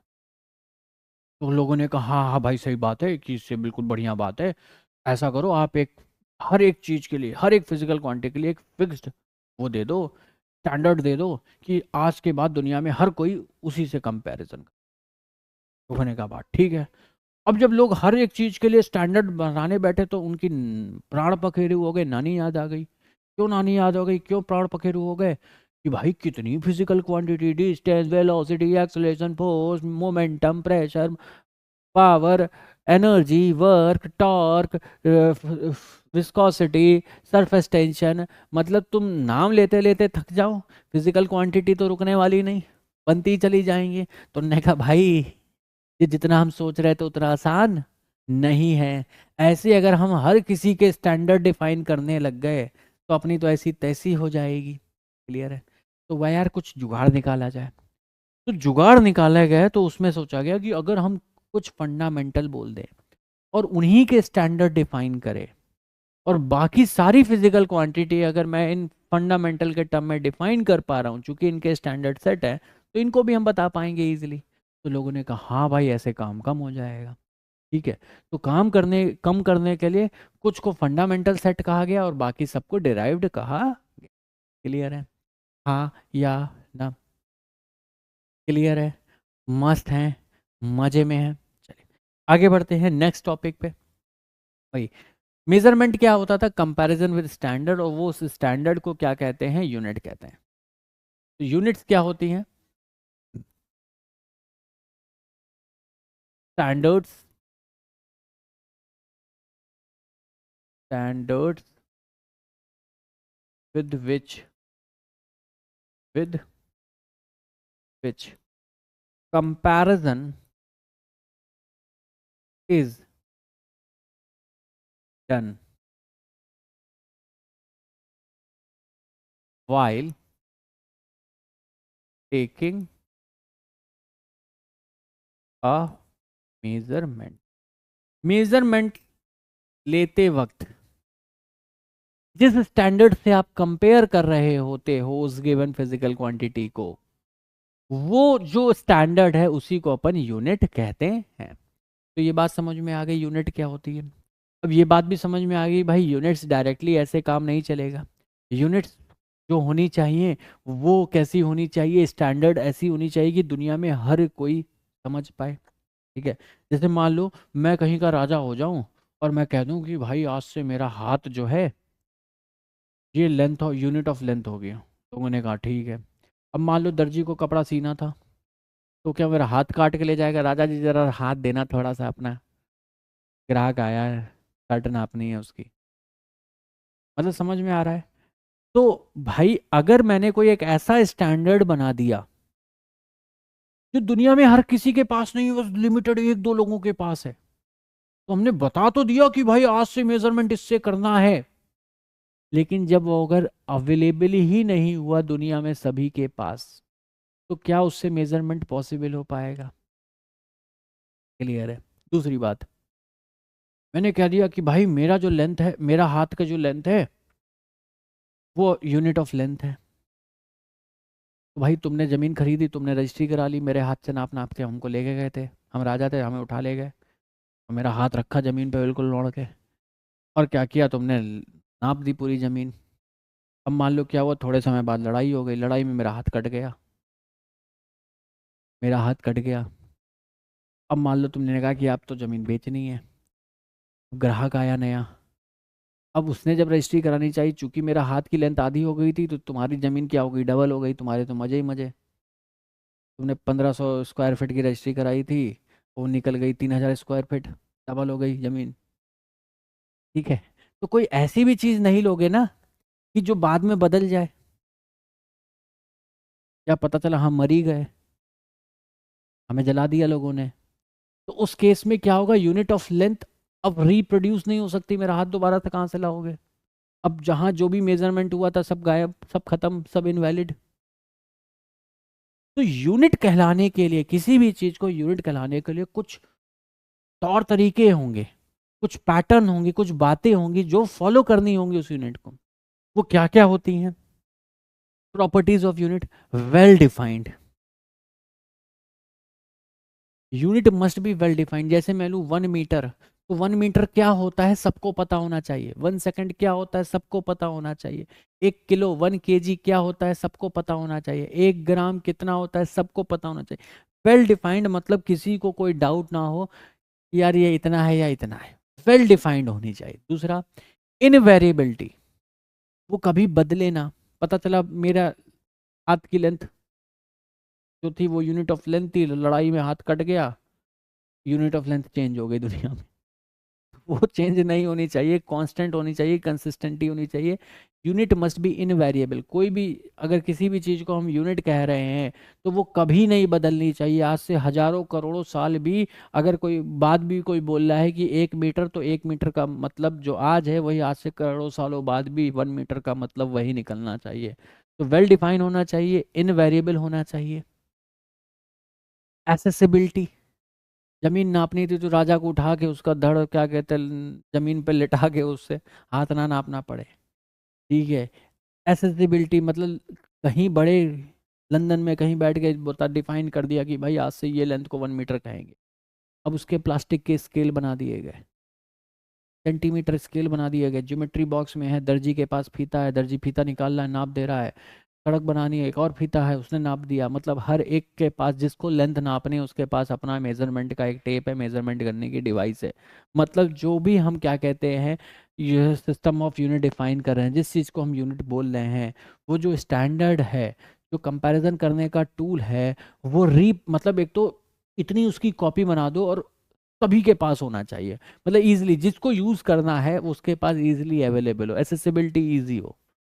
ये बात समझ में आ रही है? ऐसा नहीं है कि ज़मीन खरीदनी है और रजिस्ट्री करानी है तो हमें ही उठा के ले गए, राजा जी पता चला कहीं दूर गए हुए थे शहर पे तो उतने दिन काम ही नहीं हो पा रहा। तुम्हारी शर्ट फट गई है, शर्ट सिलवानी है, राजा जी कहीं छुट्टी में गए हुए हैं जर्मनी। जर्मनी भैया अपना बढ़िया समय बिता रहे, तुम वहाँ पे सर्दी में ठिठुर रहे हो, नंगे घूम रहे हो, शर्ट ही नहीं है तुम्हारे पास। क्यों? क्योंकि अवेलेबिलिटी ही नहीं थी। तो अवेलेबल होना चाहिए। रिप्रोड्यूसिबिलिटी, जैसे कि मैंने बताया हाथ कट गया उसके बाद सब काम खत्म हो गया, या हम मरी गए तो काम ही खत्म हो गया। तो ऐसा नहीं होना चाहिए। रिप्रोड्यूस इसे ईजिली रिप्रोड्यूस करा जा सके। जैसे कि पेंसिल बॉक्स में तुम्हारा स्केल होता है, ईजिली रिप टूट गया कोई बहुत बड़ी बात नहीं, नया स्केल आ जाएगा। ठीक है, उसी की नए कॉपी वापस से बन गई। तो रिप्रोड्यूस हो सके, एसेसिबिलिटी अच्छी हो और कन्वीनियंस यूज़ करने में ईजी हो, कोई भी यूज़ कर सके। पता चला यूज़ करने में इतना टिपिकल है कि मार 3-4 डिग्रियां लग रही हैं, 10 बार नीट क्लियर करना पड़ रहा है, नीट यूजी पीजी ईजी सीजी टीजी नीजी सब क्लियर कर लिया उसके बाद जाके मेजरमेंट नापना आ रहा है। इतना भी डिफिकल्ट ना हो, इतनी किताबें पढ़नी पड़ जाए मेजरमेंट करने में कि नानी ना आ जाए। तो कन्वीनियंस यूज ईजिली कोई भी यूज़ कर सके उसे। तो ये 5 प्रॉपर्टी होती हैं यूनिट कहलाने। कोई भी अगर यूनिट किसी को भी कहा गया तो इन बातों का ध्यान रखा गया कि भाई ये पांचों क्वालिटीज़ को भी अगर फॉलो करना चाहिए, तभी जो हम काम कर रहे हैं उसका मतलब निकलेगा। हमारा सेंस क्या था काम करने का, यूनिट यूनिट डिफाइन करने का क्या सेंस था? यही कि दुनिया भर में ग्लोबली, दुनिया का कोई भी कोना हो, सारी फिजिकल क्वांटिटी का सेम मतलब सभी लोग समझ रहे हैं। ये बात क्लियर है? तो ये हो गया। अब जब प्रॉपर्टी ऑफ यूनिट ये सारी चीजें फंडामेंटल हो गई, तो अब आया कि सिस्टम ऑफ यूनिट कौन डिफाइन करेगा। तो जो दुनिया के पावरफुल लोगों ने उन्होंने कहा हम डिफाइन करेंगे, तो दूसरे ने कहा नहीं हम डिफाइन करेंगे, उसने कहा कि नहीं हम डिफाइन करेंगे। तो भाई उस वक्त जो सबसे ताकतवर लोग थे दुनिया के, जब ये सब काम चल रहा था, तो उस वक्त ब्रिटिश साम्राज्य बहुत पावरफुल था। तो जो सबसे पहला सिस्टम ऑफ यूनिट मिला वो हमें मिला ब्रिटिश सिस्टम। क्या मिला बच्चा पार्टी? ब्रिटिश सिस्टम मिला। इस सिस्टम में क्या हो किया गया, यूनिट ऑफ, इस सिस्टम में क्या किया, 3 फंडामेंटल फिजिकल क्वांटिटी रखी गई। सबसे पहला सिस्टम कौन सा आया? ब्रिटिश सिस्टम का हो या एफपीएस, नाम से ही समझ में आ रहा है एफपीएस सिस्टम।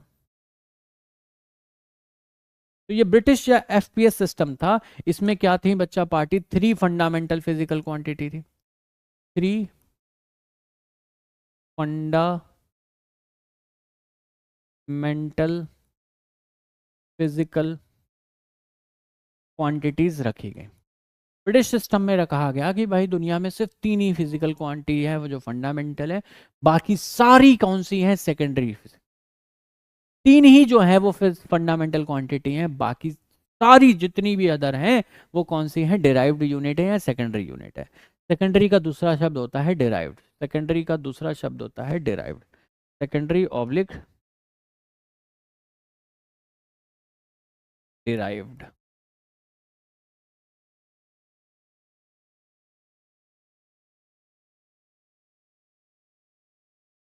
अब जो तीन फंडामेंटल फिजिकल क्वांटिटी थी वो कौन सी थी? मास, लेंथ और टाइम। कौन सी थी? मास, लेंथ,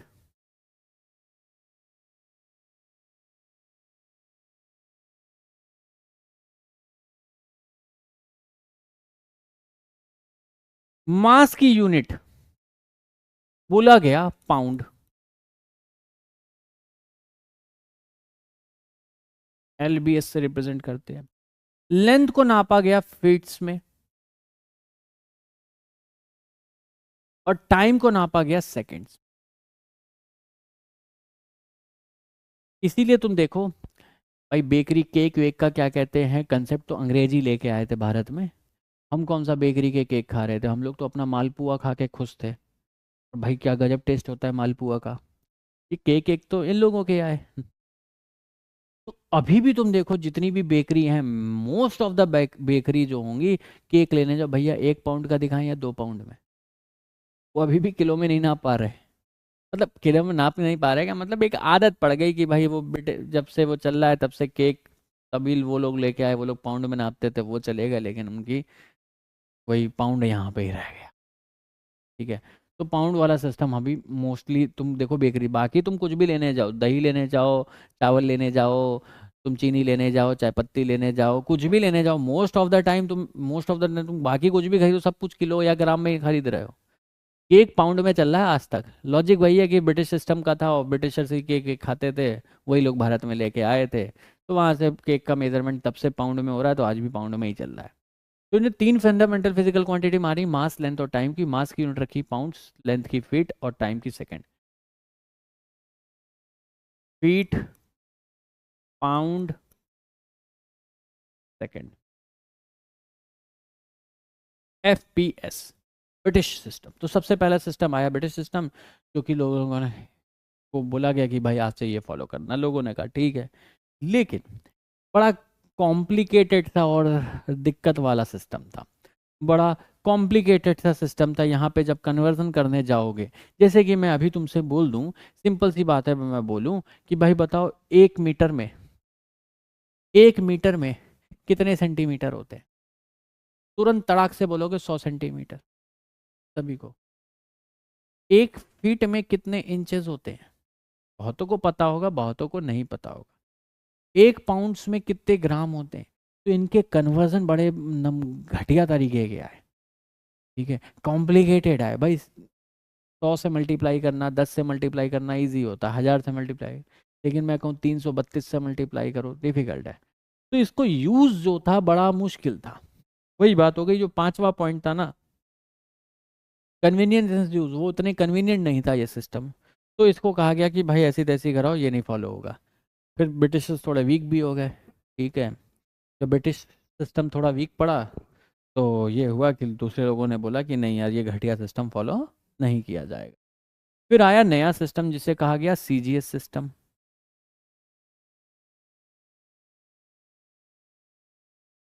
अगेन इसमें भी तीन ही फंडामेंटल क्वांटिटी थी, तीन फंडामेंटल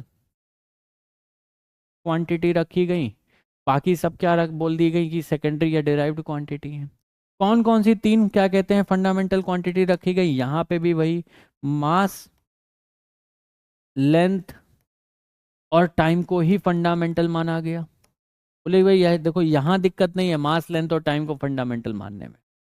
ठीक है, लेकिन इन्होंने कहा कि मास को तुम ऐसा करो, ग्राम्स में मेजर करो, लेंथ को सेंटीमीटर में, और टाइम को सेकंड्स में।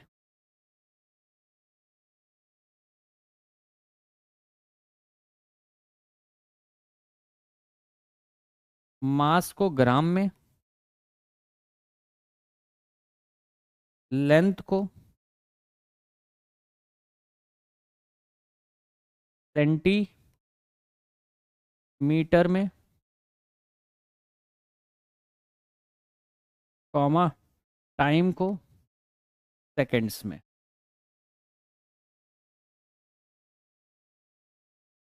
नाम भी वैसे ही पड़ा है, C for centimetre, G for gram और S for seconds, centimetre gram second. Clear है? तो तीन फंडामेंटल रखी गई, और मास लेंथ और टाइम, मास को नापते थे ग्राम में, लेंथ को नापते थे सेंटीमीटर को, टाइम में नापते थे सेकेंड्स में। इजी, कन्वीनियंस टू यूज था, लेकिन इसमें भी एक कलेश था। इमेजिन करो, तुम 10 किलो आलू लेने गए, भी बोले भैया 10 किलो आलू दे दो, तुम्हें क्या बोलना पड़ता? भैया 10,000 ग्राम आलू ले लो।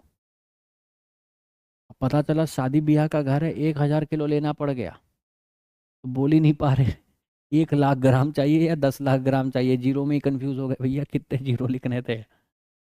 तो क्या हुआ, जो बाकी फिजिकल क्वांटिटीज देखी गई, तो यार सेंटीमीटर में इतने जीरो आ जा रहे थे ना कि कॉपियां भर जा रही थी जीरो जीरो लिखते हुए। तो बोला यार ये जीरो का कुछ करना पड़ेगा, तेरा तो गेम बजाना पड़ेगा वाला मीम जो था, वही यहाँ पे भी हुआ कि भाई इन जीरो जो बन रहे हैं ना सेंटीमीटर, मतलब कुछ नहीं, बस 2 किलो चीनी लेके आए भैया, 2,000 ग्राम चीनी दे दो।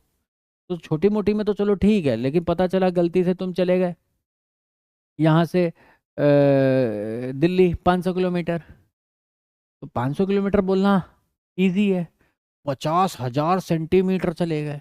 थोड़ी बहुत भी बड़ी दूरी थी तो मतलब जीरो इतने लग जा रहे थे कि जीरो में ही दिक्कत हुए जा रही थी। तो उन्होंने कहा कि भाई सीजीएस भी काम नहीं करेगा, तो हुआ कि भाई नया और सिस्टम बताओ। तो फिर आया सबसे मॉडर्न सिस्टम जो आज तक फॉलो किया जा रहा है फाइनली, उसे कहते हैं MKS system.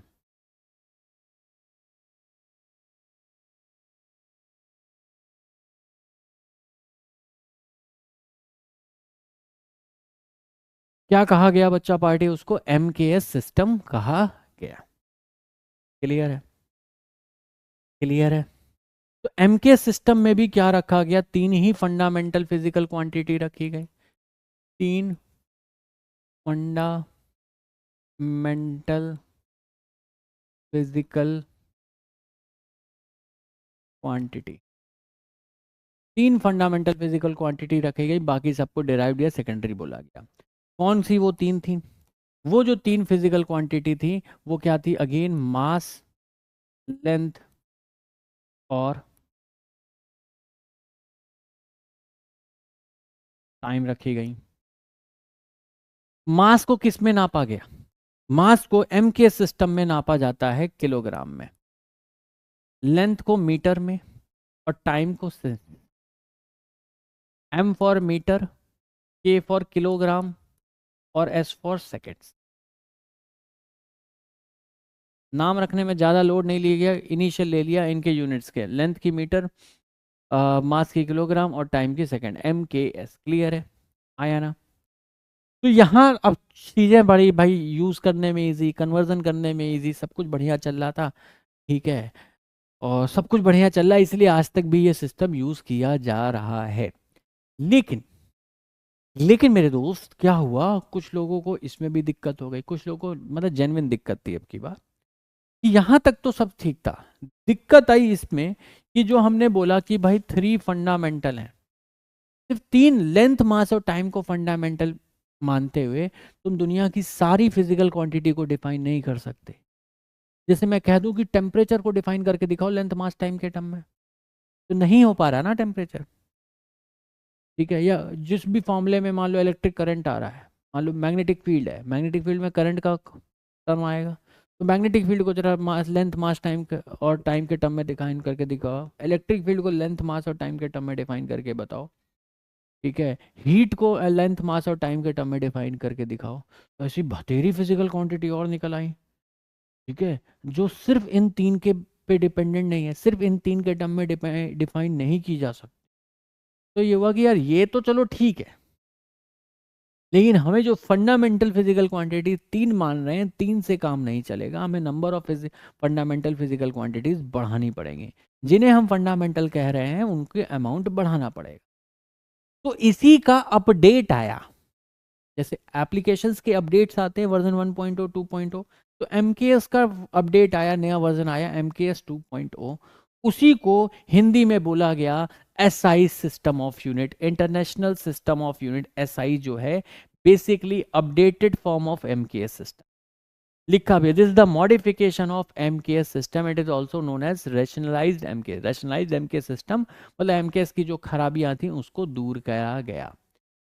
Beside three base unit of MKS, जो बेस या फंडामेंटल फिजिकल क्वांटिटी जो तीन थी उनको, वो तो तीन ही है, उसके साथ चार और जोड़ी गई, साथ में दो सप्लीमेंट्री यूनिट और जोड़ी गई। फोर फंडामेंटल, तीन तो थी, चार और जोड़ी गई और दो सप्लीमेंट्री यूनिट्स भी जोड़ी गई। तो एसआई सिस्टम के हिसाब से तीन फंडामेंटल नहीं होते हैं, टोटल की 7 फंडामेंटल्स होती।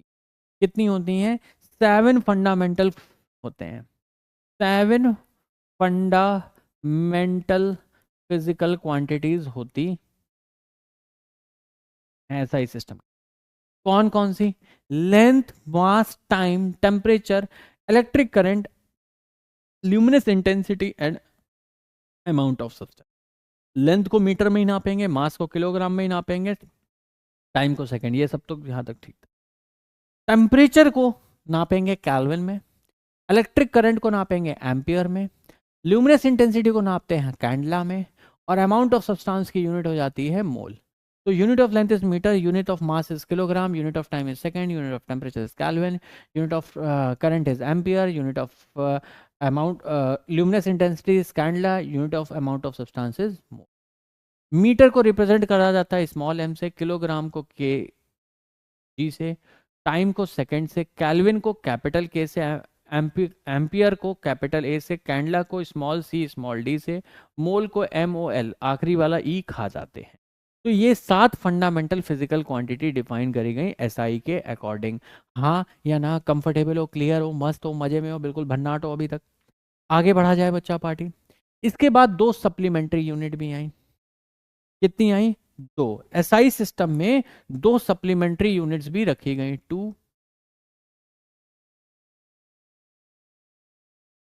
सप्लीमेंट्री। कौन कौन सी थी दो सप्लीमेंट्री यूनिट्स? तो वो पहली थी एंगल की, जो थीटा कहते हैं, अपन नापते हैं आर्क लेंथ अपॉन रेडियस। इसकी यूनिट, एंगल की यूनिट क्या होती है? सप्लीमेंट्री यूनिट क्या लिखी गई? रेडियंस।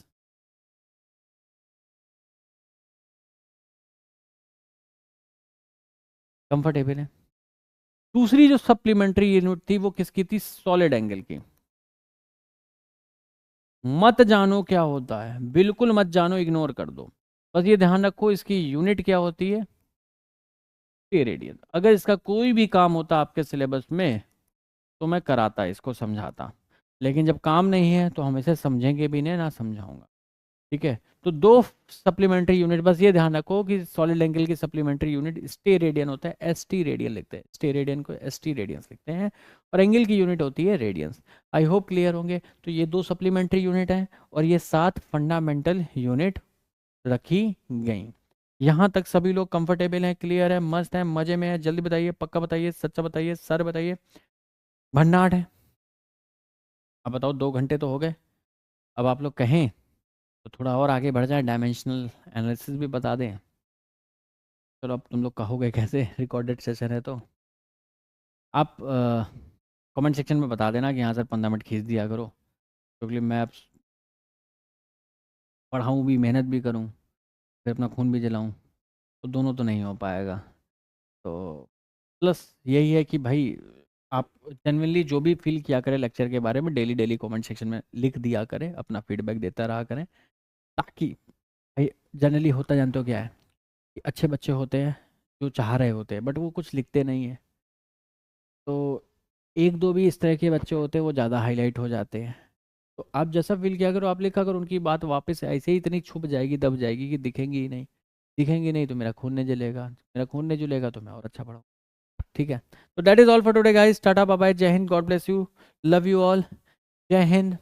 होमवर्क तो क्या ही है, कुछ नया होमवर्क तो नहीं बन पा रहा, वही जो वेक्टर्स की डीपीपी नंबर 3 थी जो कल दी थी, उसके जो क्वेश्चन नहीं हुए होंगे वो आज कर लेना, अब आज के सेशन के बाद वो हो जाए।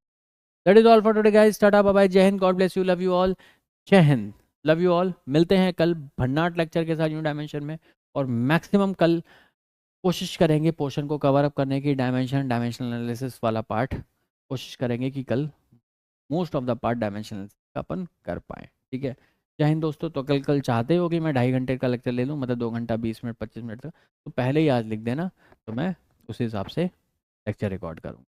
जय हिंद दोस्तों।